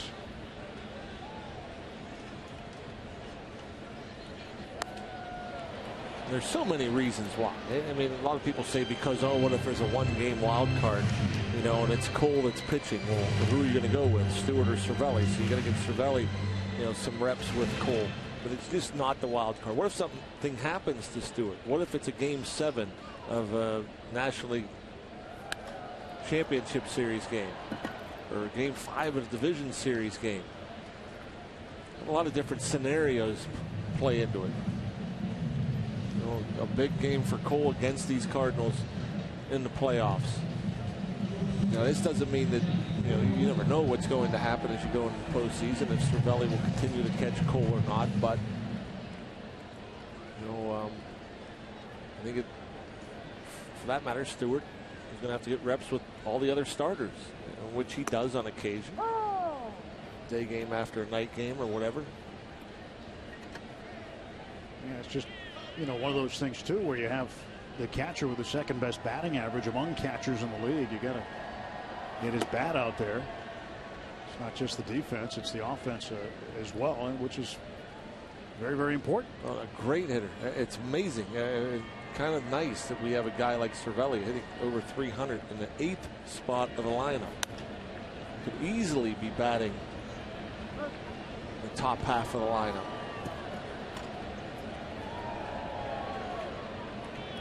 But you never know. You could go in the postseason. He may be struggling at the plate. Then you might plug Stewart in there with Cole in a postseason game. You know, anything can happen.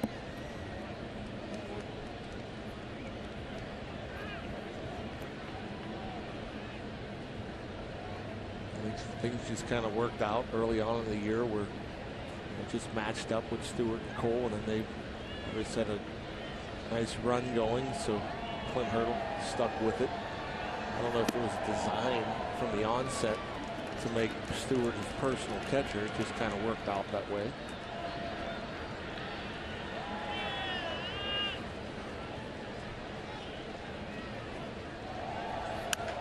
Peralta fouls it off. When you look at Stewart, too, he has started 26 games, Rock. Pirates have won 19 of those 26. So, granted, a lot of them were when Cole's pitching. But at the same time, Pirates have been successful with both catchers in there. Sure. And, you know, Stewart's done a good job swinging the bat as well. 286 on the year. I would say Stewart maybe just a touch ahead, a touch better defensively than Francisco Cervelli. And Peralta down on strikes. Garrett Cole retires the side in order as we head to inning number 6, all even at 2.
We start the 6th inning. And Pedro Alvarez will lead off. Pedro tonight is 0 for 2. But against the Cardinals, he has done some great work. Swings and knocks this one foul. He hits a home run every 16.5 at bats against the Cardinals. Only 2 Pirates in the history of the franchise have hit more frequently against the Cardinals than Pedro. Ralph Kiner and Craig Wilson. Kiner every 12.4 at bats. Craig Wilson every 15 at bats. He had a home run against the Cardinals. Impressive. Pedro Alvarez at 16.5 at bats. Dick Stewart just a tick under every 18 at bats, and Willie Stargell every 18.5 at bats. And a home run against St. Louis. That's a foul ball. You could have guessed Kiner and Stargell. I think those are pretty obvious choices. Wouldn't have had Craig Wilson on that list. Although Willie hit some homers. 2-2 pitch from Waka. outside. In fact, Pedro's in the top 5 among active players too. Ryan Howard hits him the most frequently. Phillies first baseman every 11.1 at bats. And Pedro ropes one to the right field corner. That's on the line, a fair ball, and it bounces into the seats for a ground rule double. So go ahead run in scoring position, nobody out.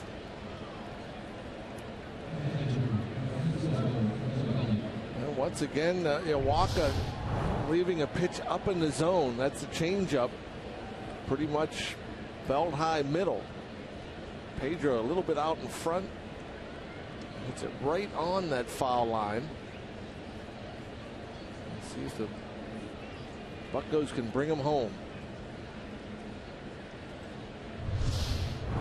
Cervelli up with nobody out. He pokes it to right field. And that's not going to get Pedro over. 1 out. Well, John, the job the Pirates have done in terms of situational hitting tonight is not what they would desire. No, but in that situation, you're not trying to move him over. I mean, if you're Francisco Cervelli, you're trying to drive Alvarez in. You're not going to give yourself up or try to do too much. I mean, you got pitcher Cole up. It's a little different. But, yeah, I get your drift. And, we saw it a bit last night as well. Doing the little things to move guys over or get them in.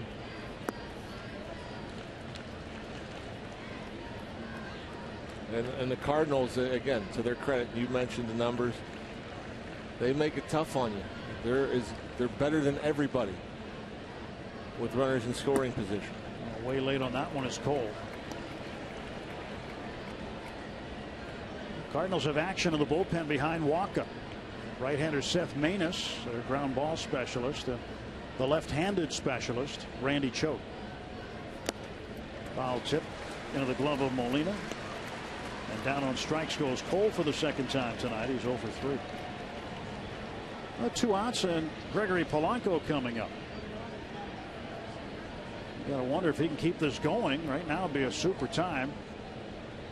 A runner in scoring position and 2 men out. Certainly seeing the ball well, very confident, and so the Cardinals are not going to give him a chance to swing the bat.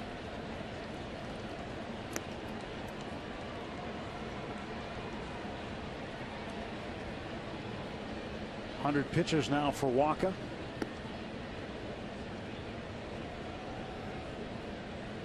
Well, somewhere later Gregory will think about this and think this is a nice show of respect for a young player like him. Sean Rodriguez might have another thought. Believe it or not, with this intentional walk, Gregory Polanco has been given a free pass more times than Andrew McCutchen.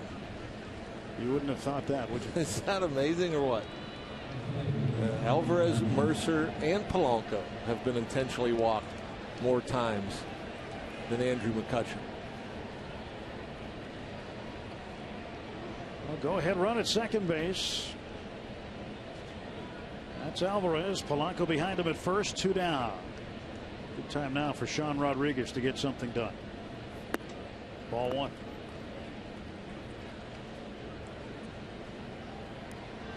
Would have to think that this would be the last batter that Walker faces. With, you see there, 104 pitches.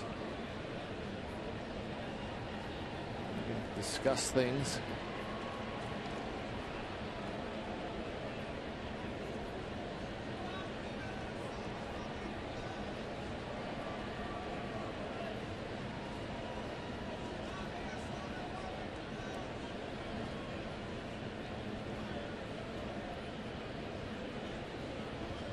One 1-0 to Rodriguez.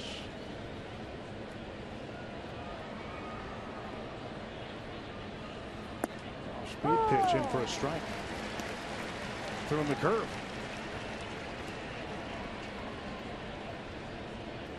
That's just the second time through the order for Rodriguez, but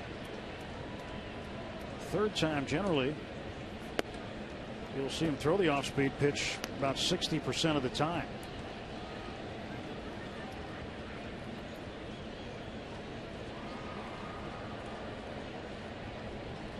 2-1 to Rodriguez.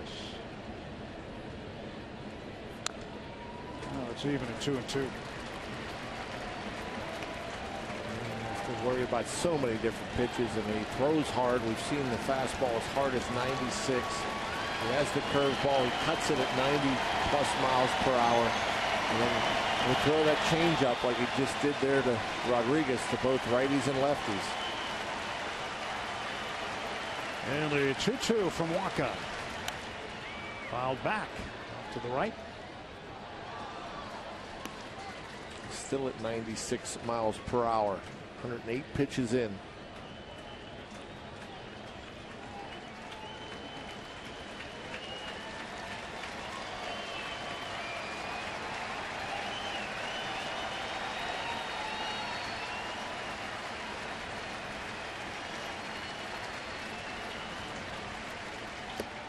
Up high.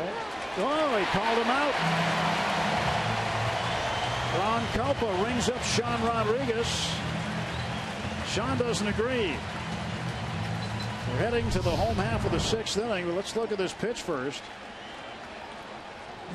Wow, that's in the strike zone, but I can see Sean Rodriguez's argument. You don't see that many pitches that very top of the zone called strikes. The Pirates end up leaving 2, and it's a 2-2 game.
Root Sports is brought to you by Allegheny Health Network, Health for All.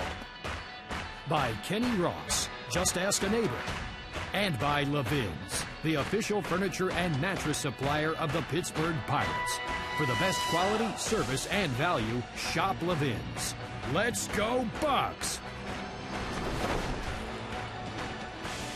Bottom of the 6th inning, 2-2. Pirates out hitting the Cardinals 9-4.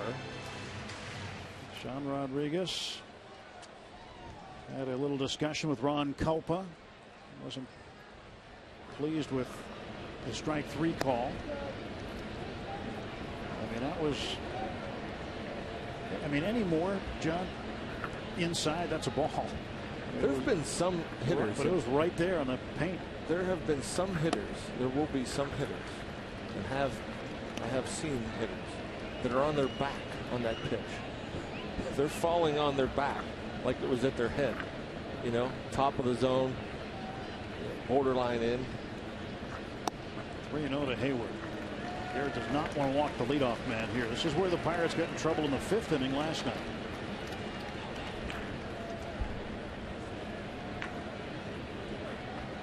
Oh. Balls, 1 strike.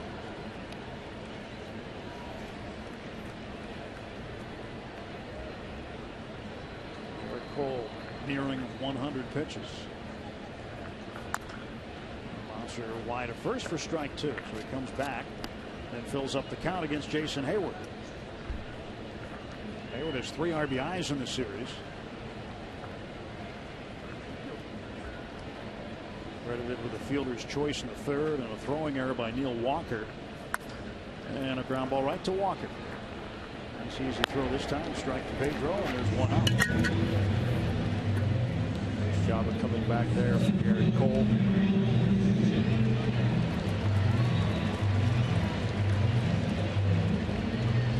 Cole will now face the center fielder Randall Grichuk. Strikeout victim in the 1st, and he flied to center field in the 3rd and 0 for 2.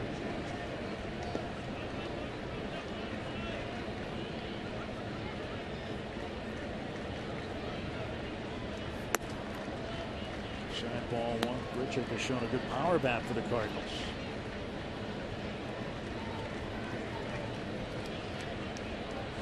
Home runs in 275 at bats. And he lines one to right field for a base hit. 1 for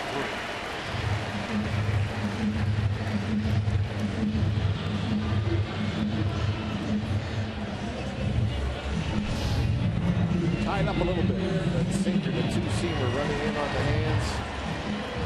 Fists it out the right.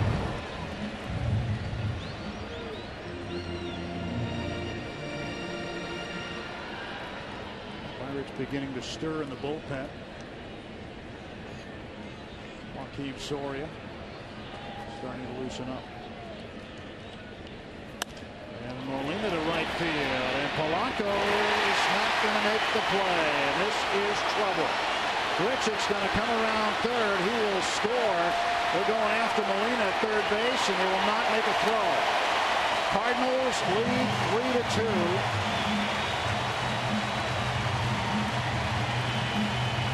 Polanco taking a major gamble in right field in a 2-2 ball game. In this case, the house won. Trouble with defense. We talked about it all year long. When is it going to catch up with the Pirates? When is it going to catch up with the Pirates? And it caught up with the Pirates last night. Catching up with the Pirates again here tonight. All 3 runs have scored because of plays that should have been made. In this situation, if you're Gregory Polanco, it's not the time of the game to go do or die. If you think you can get to it, or at least catch the short hop, keep it in front, then you can go after it. But I'm sure at some point in time he's thinking, oh, I might be in trouble. And that's where you kind of try to break down and keep it in front.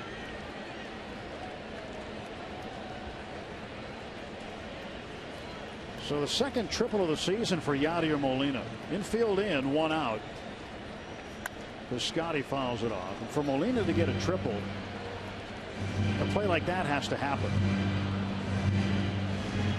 He is probably the fastest runner of the Molina brothers.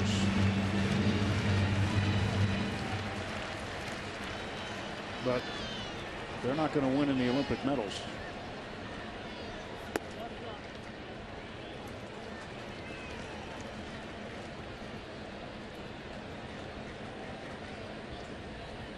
Soria starting to heat up a little quicker. 1-1 to Piscotty.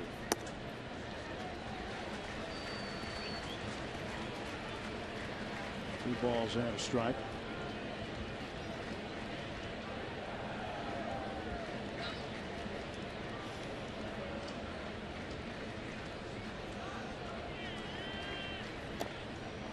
Foul ball. Just got him. Put him off the bat, and it's 2-2.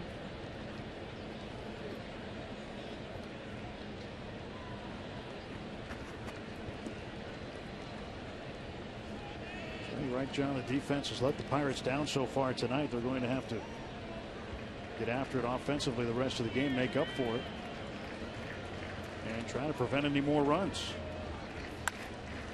Not going to do that either. It's 4-2 as Piscotty gets a base hit on his 10th RBI. Pirates on 3 hits this inning.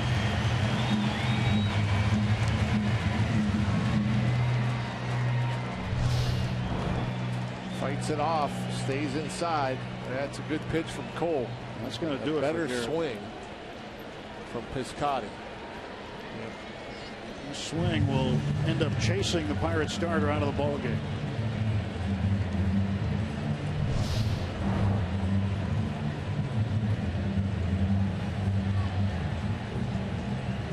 Garrett Cole, rarely does he give up more than 3 earned runs. He gives up 3 earned, 4 total. And the Pirates call on Joakim Soria.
Pittsburgh Pirates and may not be reproduced or retransmitted in any form. And the accounts and descriptions of this game may not.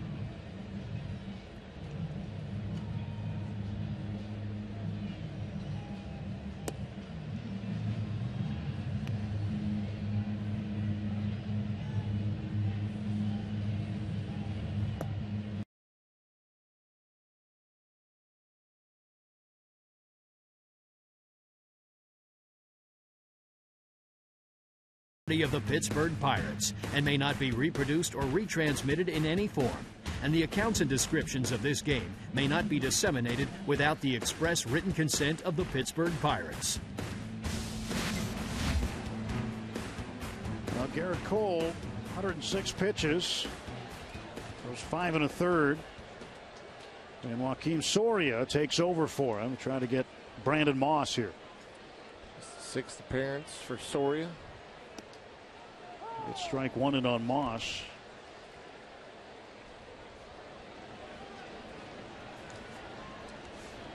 He and Moss have seen each other a number of times in the American League. Not as many times as you'd think, though. Figured with the amount of games Moss has played in the American League, he would have seen Soria more than just 2 times. He's 1 for 2 with a home run against him. Yeah, figured different divisions. Moss was mostly out in the West. This year, though, they were in the same division. Runner goes, and the pitch fouled back. And you figure closer only comes in for 3 outs. Never know where they are in the lineup.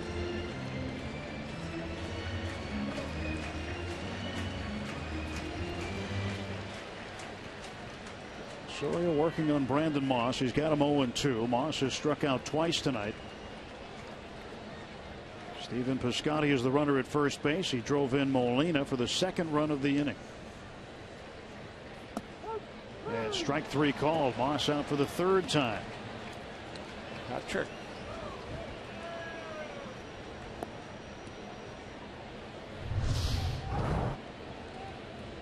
UPMC Sports Medicine strike zone. Good pitcher's pitch. Good job of Cervelli just sticking it there. Well, batting in the pitcher's spot now facing Soria is Mark Reynolds. Walker ends up going 6 full.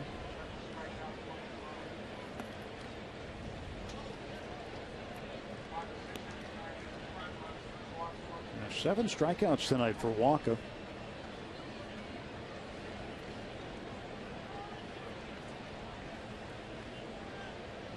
Pirates could only manage 2 runs on 9 hits against him.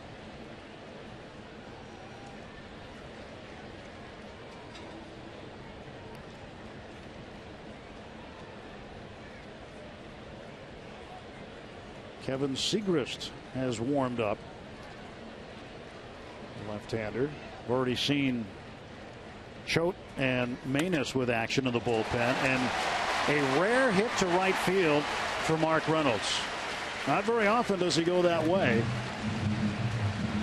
And the Pirates will shift to reflect that, but he goes the opposite way, and it's a pinch hit single. It's the first hit off Soria, 4th hit total this inning for the Cardinals.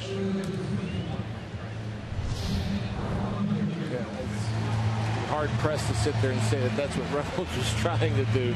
He's made his living on hitting the long ball, not trying to get on top of it the other way. And these Cardinals, they don't try to slug you to death. They do not do that. Well, he's joking with the guys in the dugouts. Did you see that over on top and inside? Yeah, he's not trying to do that. That was an accident. Accidental, yeah. Now back to the top of the order, and Matt Carpenter.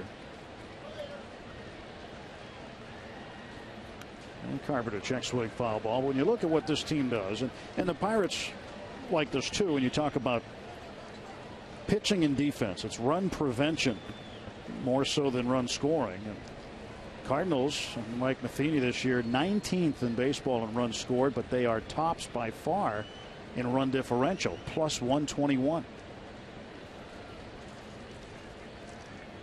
I mean, they're having a historic year from the pitcher's mound. They may set records for the fewest runs allowed in a 162 game season. And that ball goes into fair territory. Cervelli stayed with it, and they get the out of Carpenter at first base. And Cervelli is headed to the dugout. Does it hit Cervelli or not? Maybe because he was the first one off, he's trying to sell this.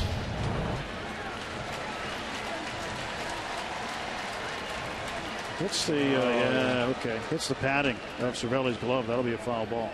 And what I have an issue with on this play, and it's obvious, and it's not a reviewable play. What I have an issue with is Ron Kolpa didn't see it, the home plate umpire. The third base umpire, he comes in after the fact and says, yes, it's a foul ball. Well, call it foul right away if you see it's a foul ball. That's what umpires do all the time. Why do you wait? Why are you going to wait till there's like an argument and the manager comes out? It's your job. Call it foul if you see it's foul. In fact, the home plate umpire called it a fair ball. And now Carpenter hits this one to right field. Backing up on it is Gregory Polanco. He will make the catch, and Carpenter out anyway. 2 runs come in for the Cardinals. They lead it 4-2.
Health Network Supermo with some fantastic shots tonight. Andrew McCutchen with a home run and a triple, 2 for 3 as we go to the top of the 7th inning. Pirates down a pair of runs. Yadier Molina with a triple tonight as well. Also scored when Stephen Piscotty drove him in. And now Kevin Segrist, the left-hander, takes over for Michael Wacha. Good numbers, 3-0, 157 ERA, 64 punch-outs in 51 innings. Segrist, who was the 8th inning guy, the setup guy, has been pushed up an inning to the 7th. He delivers a strike to McCutchen. Mark Reynolds, who had a pinch hit base hit, remains in the game at first base for Brandon Moss. Double switch.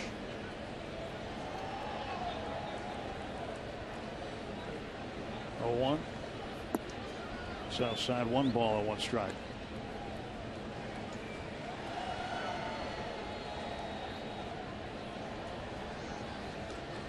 Folks weren't happy in there. A couple of coaches giving home plate umpire Ron Culpa the business after that first pitch to Andrew. A ball that was right on the inside edge.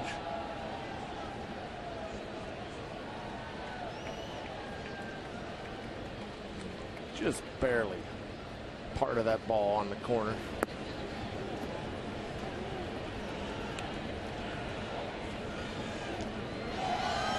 Three and 1 now to Kutch. Buccos need a bloop and a blast here to tie this game.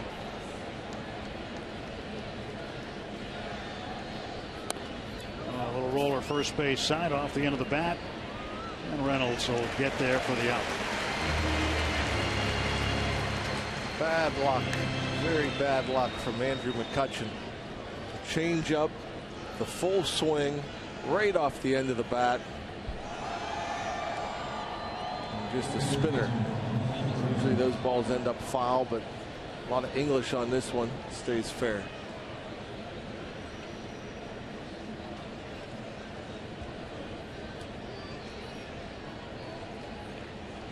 Ramirez 1 for 3.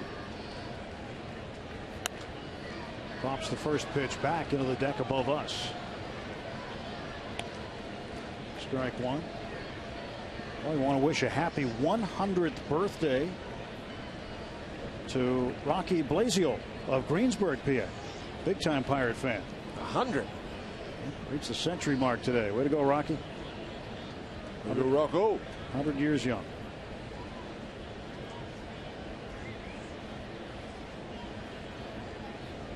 Pull one out for Rocco.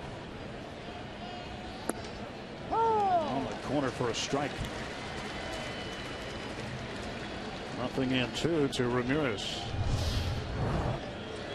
Another borderline pitch. UPMC Sports Medicine has it just off the edge.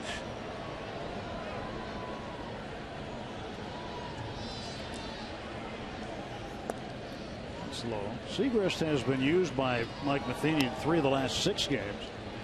Back on the 5th of August, he had a 27 pitch outing. 15 pitches he threw on the 8th, and on the 9th, just 6. Did not work. On the 10th. And a ground ball left side into the glove of Carpenter. This throw is there for the out. 2 down, top of the 7th. Segrist, they feel here in St. Louis that he can be the left-handed version of Seth Maness, where he can get a lot of ground ball outs.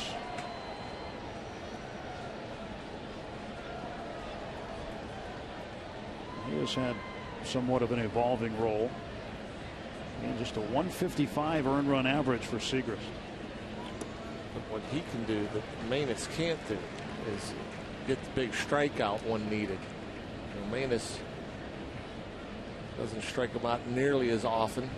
Segrist has that extra giddy up on the fastball to go with the good changeup.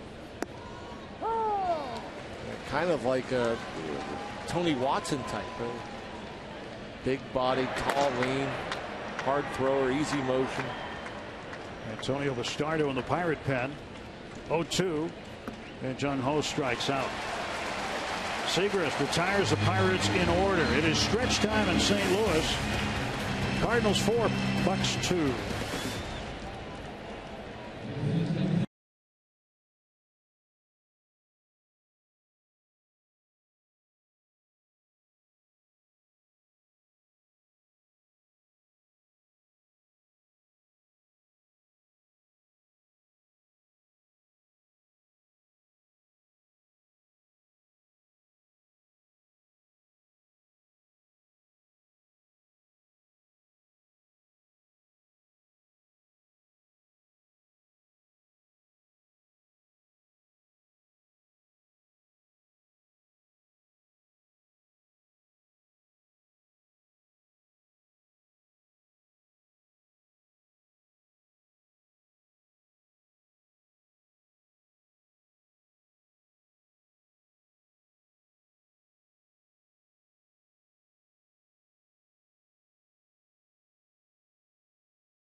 Trail 4-2. Well, the Pirates Gulf Coast League team has gotten immediate contributions from one of the Pirates' first-round picks this year, Brian Hayes. We look at some of the numbers he's done. He's batting .354 with 12 RBIs and 22 runs. All this in 34 games. Now, GM Neil Huntington said it's always better to get off to a good start, given a lot of young guys go through adversity early. Brian has shown up and played with the energy and done the things we like to him coming out of the draft. Now, the ultimate goal is to continue to have this for many years to come. Now, Hayes was selected in the first round, 32nd overall by the Pirates back in June in the entry draft. Now, he's a high school pick, so we're seeing some good signs. And, Rock, I know you look at a lot of these kids and see how they perform right off the bat. And a good one here. And former Pirate Charlie Hayes' kid, Key Bryant. Pretty impressive stuff, you know, especially for a high school kid. To come out of high school and go into the pro ranks, has started on for the 44th time, 3.50 ERA. Because, you know, nowadays they have showcases and stuff, and you know, so some of these high school or high draft picks have seen good arms and velocity, but not very consistently. And so then you get into the system, you start facing 90, 95 miles an hour on a daily basis with wicked breaker balls. See it consistently day after day. That's pretty impressive to be hitting that high that early in your career.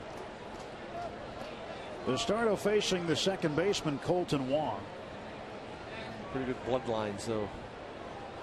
Yeah, Charlie Hayes got the pedigree, that's for sure.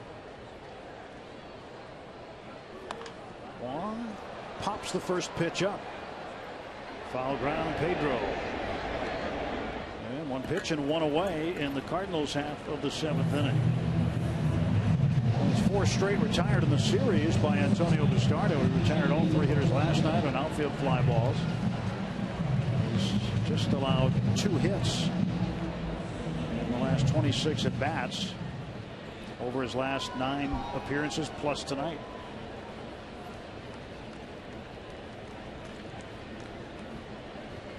Johnny Peralta, the batter, with 1 out, bases empty. This year against the Pirates, Peralta a .327 average.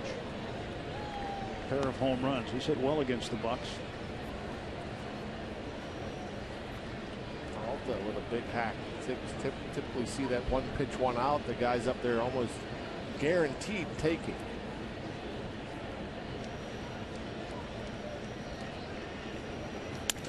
Breaks his bat. Neil Walker under it. 2 gone. So 2 outs on 3 pitches for Bastardo. college students, you can save up to $10 on tickets to all Sunday through Friday games at PNC Park. All students with a valid college email address can save big on tickets in the outfield or grandstand. To purchase your tickets, visit pirates.com/student.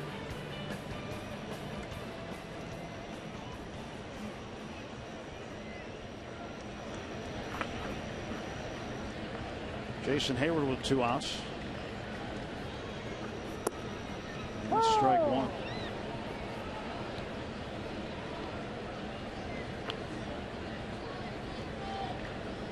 RBI tonight, 2 RBIs last night for the Cardinal right fielder.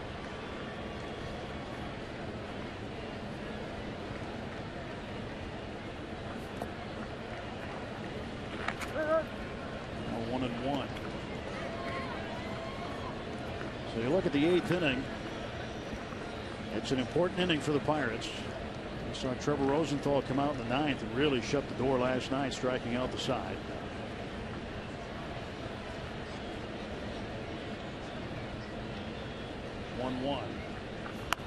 Fouled off, and it's 1 ball and 2 strikes. You got Walker, a switch hitter, batting left-handed, who will, the Cardinals are probably trying to turn around. Then Alvarez, another lefty. So would you expect to see Seagrass stay in there, knowing the way Matheny likes to match up righty-lefty? Absolutely, no question. Bullpen quiet.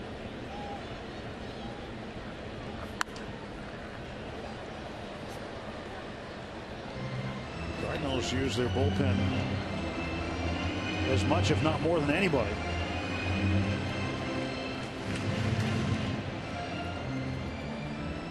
And Wainwright taking it in tonight.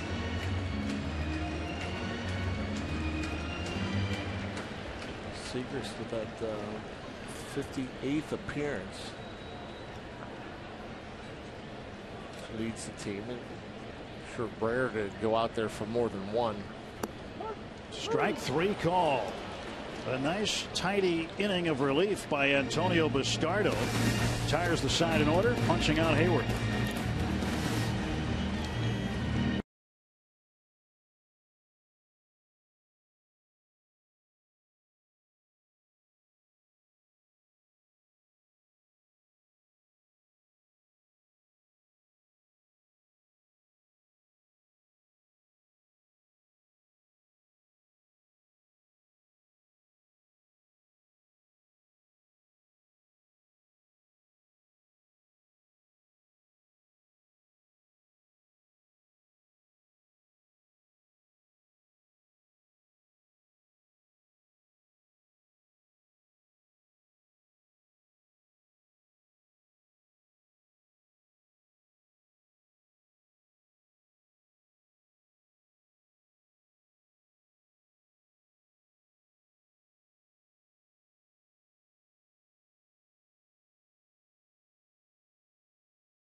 Pirates, game 2 of this 3-game series.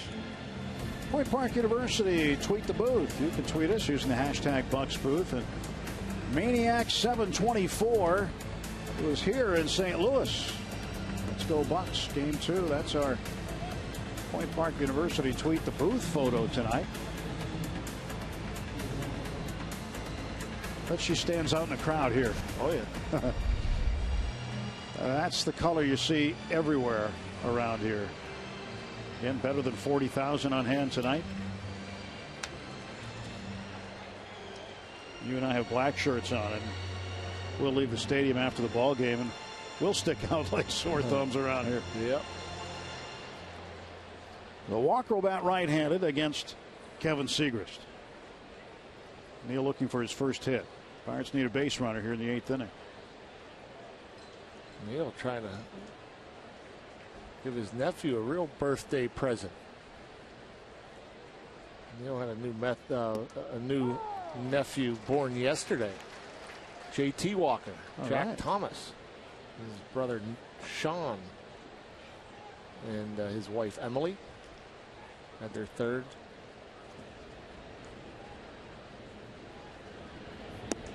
Uncle Neal hoping to come through. Neal's mom and dad, Tom and Carolyn, now with 9 grandkids. Neal and Nikki need to get to work. Lagging behind. First, just get a base hit, Neal. For JT.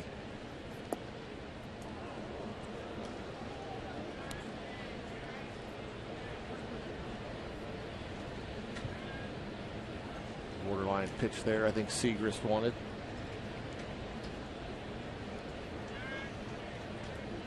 One-two pitch. He's fouled off. The baby's name's not James JT. I better clear that up. It's Jack Thomas. I just decided to give him the JT nickname. I think it just sounded cool. Sorry, Sean and Emily. You never know. He might be JT now.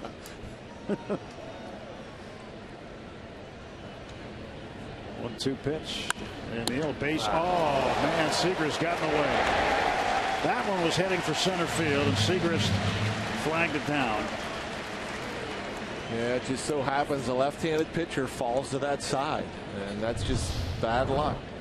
If he falls, the right-hander's falling towards the first base side. The lefty follows through on the third base side, so that's easy play. Got a nice hop, chest high. Yeah, that ball's hit hard enough. It gets past Wong, the second baseman. So one down, and Pedro at the plate. Alvarez 1 for 3 with a double. Led off the 6th inning with a double. Ball 1.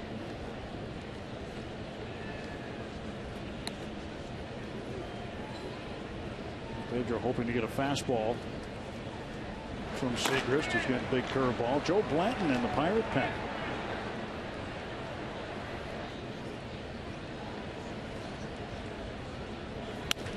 Pedro goes to the left side. Peralta with a backhand. And his throw just gets Alvarez.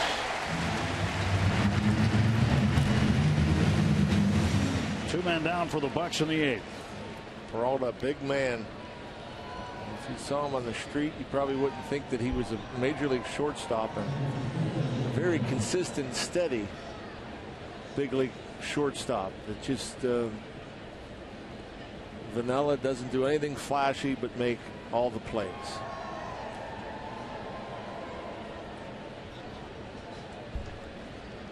Francisco Cervelli at the plate. And he fouls it off with a guy on deck for the Pirates, Michael Morse. He's bigger than Peralta. He's bigger than most. And he actually played shortstop in the big leagues with the Mariners when he first came up. He was drafted by the White Sox as a shortstop. Always wanted to play that position, but ended up as an outfielder, corner infielder. Cervelli to right field. Hayward makes the catch. Pirates done in order. A 9-pitch inning for Kevin Segrist. He retires 6 in a row for the 7th and the 8th.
in the Chick-fil-A double play. A 5-6-3 double play off the bat of Colt Wong.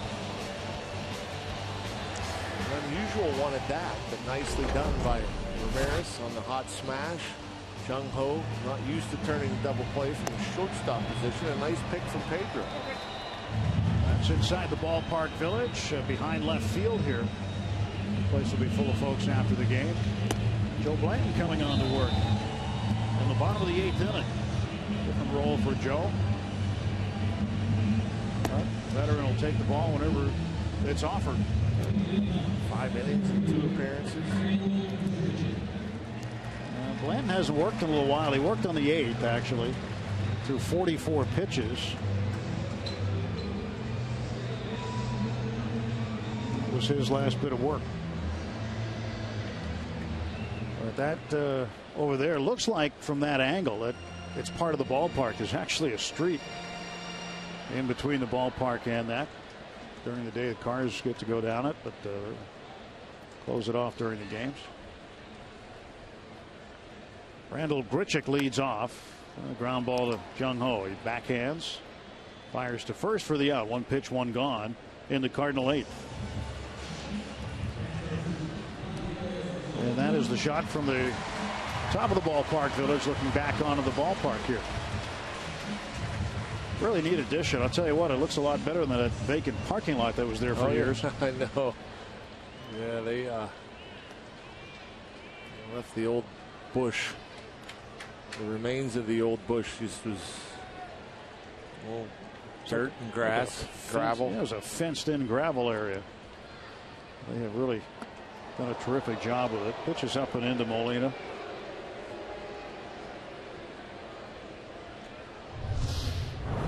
Just a breaking ball gets away from Joe Blanton.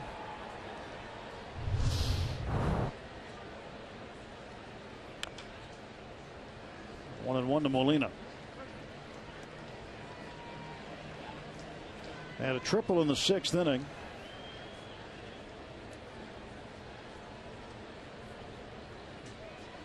Folks with a good view from the brew house. And that is down the line. That'll be extra bases for Molina. Ball gets around the wall. Rodriguez picks it up. And Molina with a double. 20th double of the year for Yadier Molina.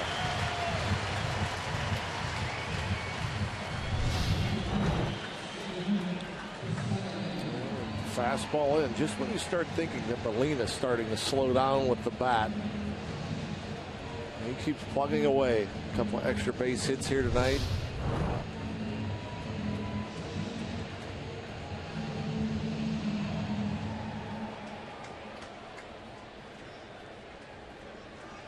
Well, 1 out runner at second base for Stephen Piscotty. All this kid does is hit, Rock. So far. You know, you don't know the details really as to why he was left in the minor leagues for so long, but getting an opportunity here. You know, hit for more power down in the minor leagues. I mean, just a 272 hitter this year down in AAA Memphis, but he had, you know, a bunch of doubles, 11 homers.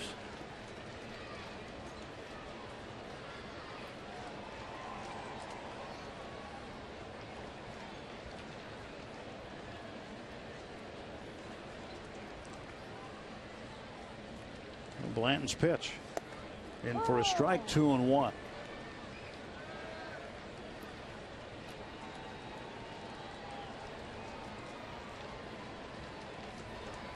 3-hit night last night for Piscotty. Big RBI single in the 6th, giving the Cardinals an insurance run. Molina takes off for third, throw down, and he is way out. They're going to review it. I think the tag was late. Well, the throw was there in plenty of time. Molina says he's safe. And maybe Ramirez did lay the tag down late. We'll see if Matheny wants to challenge. The ball got there, and Molina slid into the bag, and it looked like the tag came up around the knee.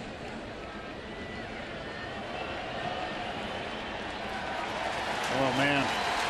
Yeah, Ramirez lifted his glove up. Cardinals will challenge. And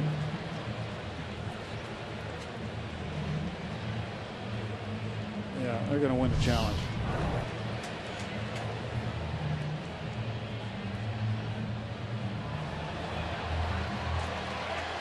Oh my goodness. Just watching that replay as you see up there. And it's so funny that Molina, you know, we've seen so many guys this year that slid past bags or off bags. Molina's so slow, he slides and can control it and stop and then go. It was almost like as he was sliding, he almost stopped and then reached for the bag. That is crazy. But isn't it, John, as a fielder, when you start reaching for the tag, you get yourself in trouble? You grab the ball and you put it in front of the bag. The runner will tag himself out. And when is he ever if you're going to reach, you're going to reach down low, not up high. When is he ever going to steal third base? He is the last guy on this team you'd expect to steal third base. Well, he's ignored.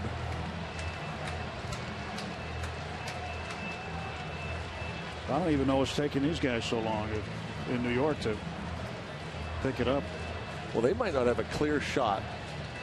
That, you know, what we've seen, it appears as if the glove didn't touch the lower leg, as Ramirez ended up catching him in the thigh. But here you might maybe see daylight, but they're going to see, you can't see daylight yet. No.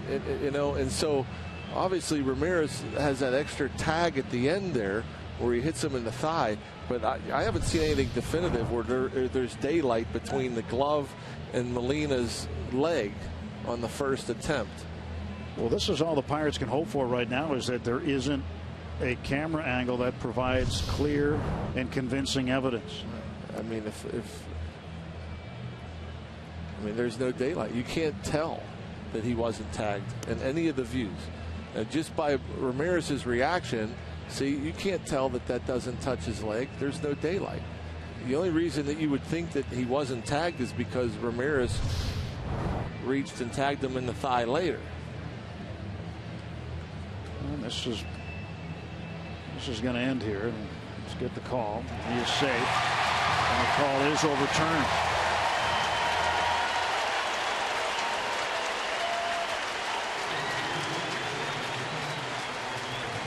Too bad for both parties there.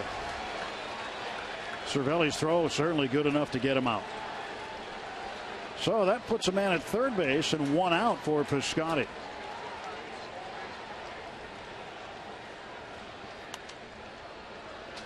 Still 2-2.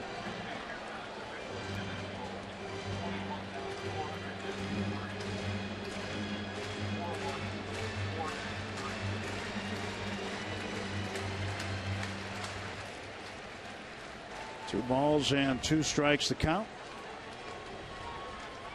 And the pitch from Blanton. Cervelli wanted it. I'm sure Blanton wanted it.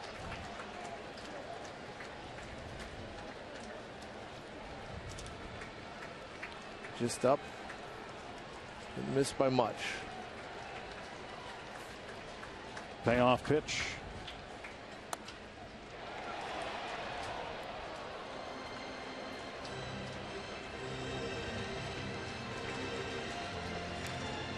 Piscotty with 10 RBIs.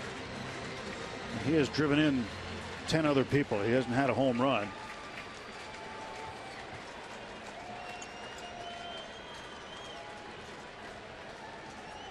And the 3-2. He got him swinging. So Blanton wins that battle.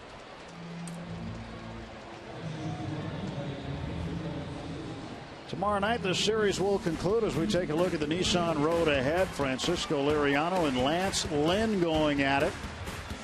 Our coverage begins at 6:30. This game tomorrow, an hour earlier than this game tonight. And then the Pirates off to New York, take on the Mets for the weekend.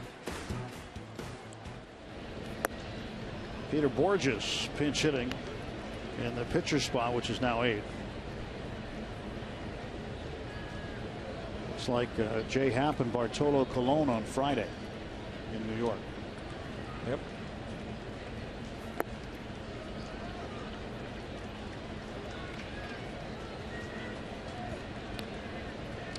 we could find a way. Keep this here a 2-run game and find a way in the 9th.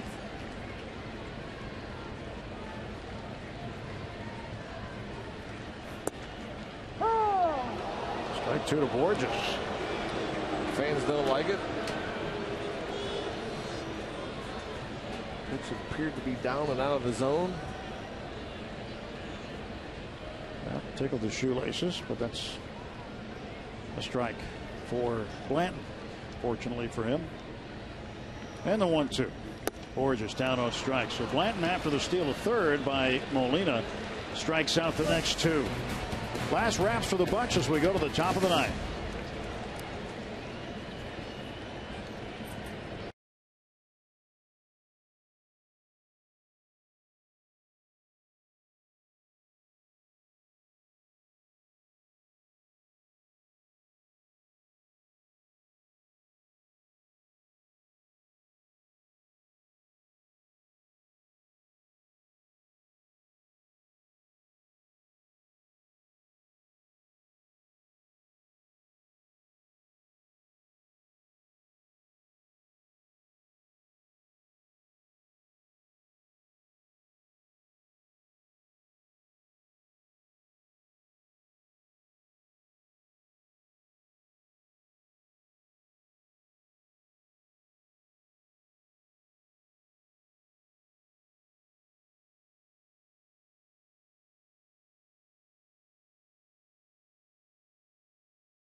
Top of the 9th inning, 4-2 Cardinals, 9 hits apiece, 2 errors for the Pirates tonight. They've been costly.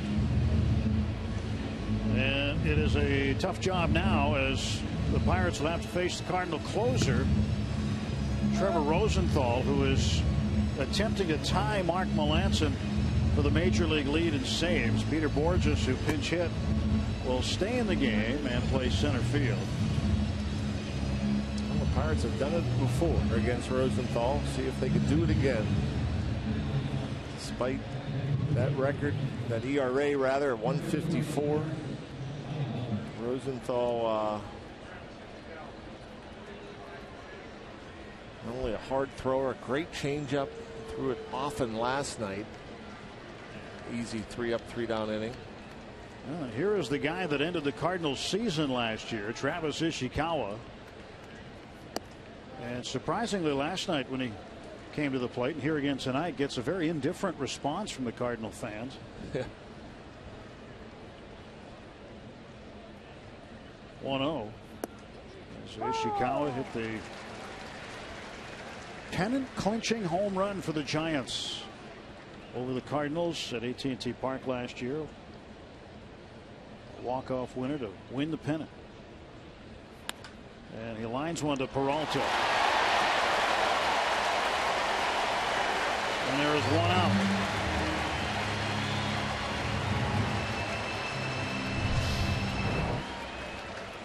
Peralta, this ball was mishit a little bit, and he times his jump perfectly. Again, no flash, just makes plays.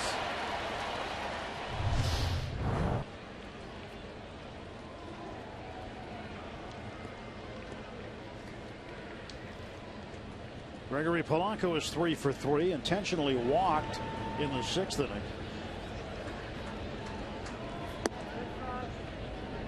Rosenthal has blown 2 saves this year, both against the Pirates.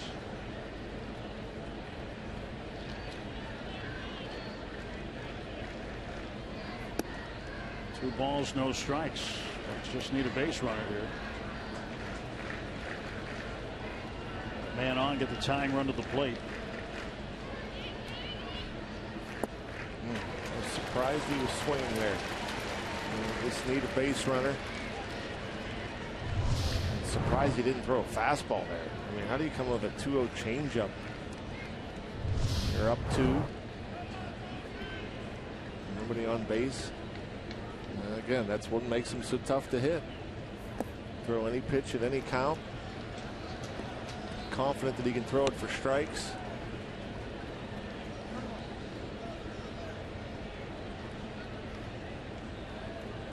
Hoping to get Andrew up there. 3-1 is hit in the air to left field. Backing up is Piscotty. That is out number 2.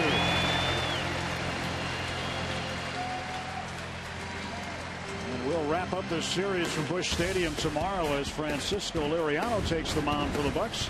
Our coverage starts at 6:30 with Pirates pregame presented by WB Mason right here on Root Sports.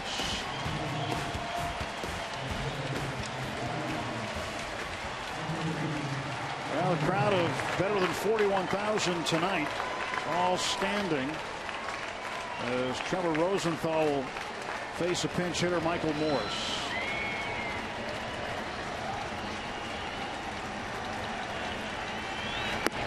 Morse takes up high.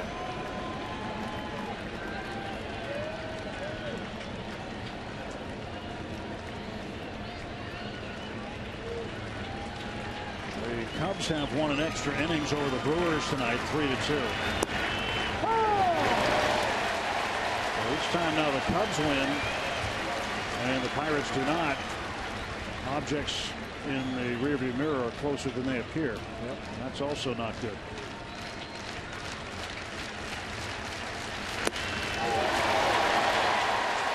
Bucks down to their final strike.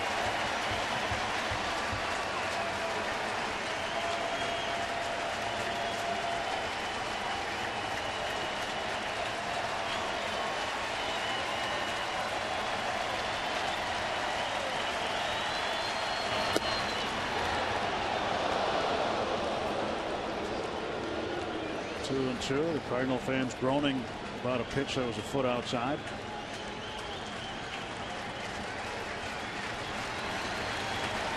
And the 2-2 from Rosenthal. And a hot shot to Peralta.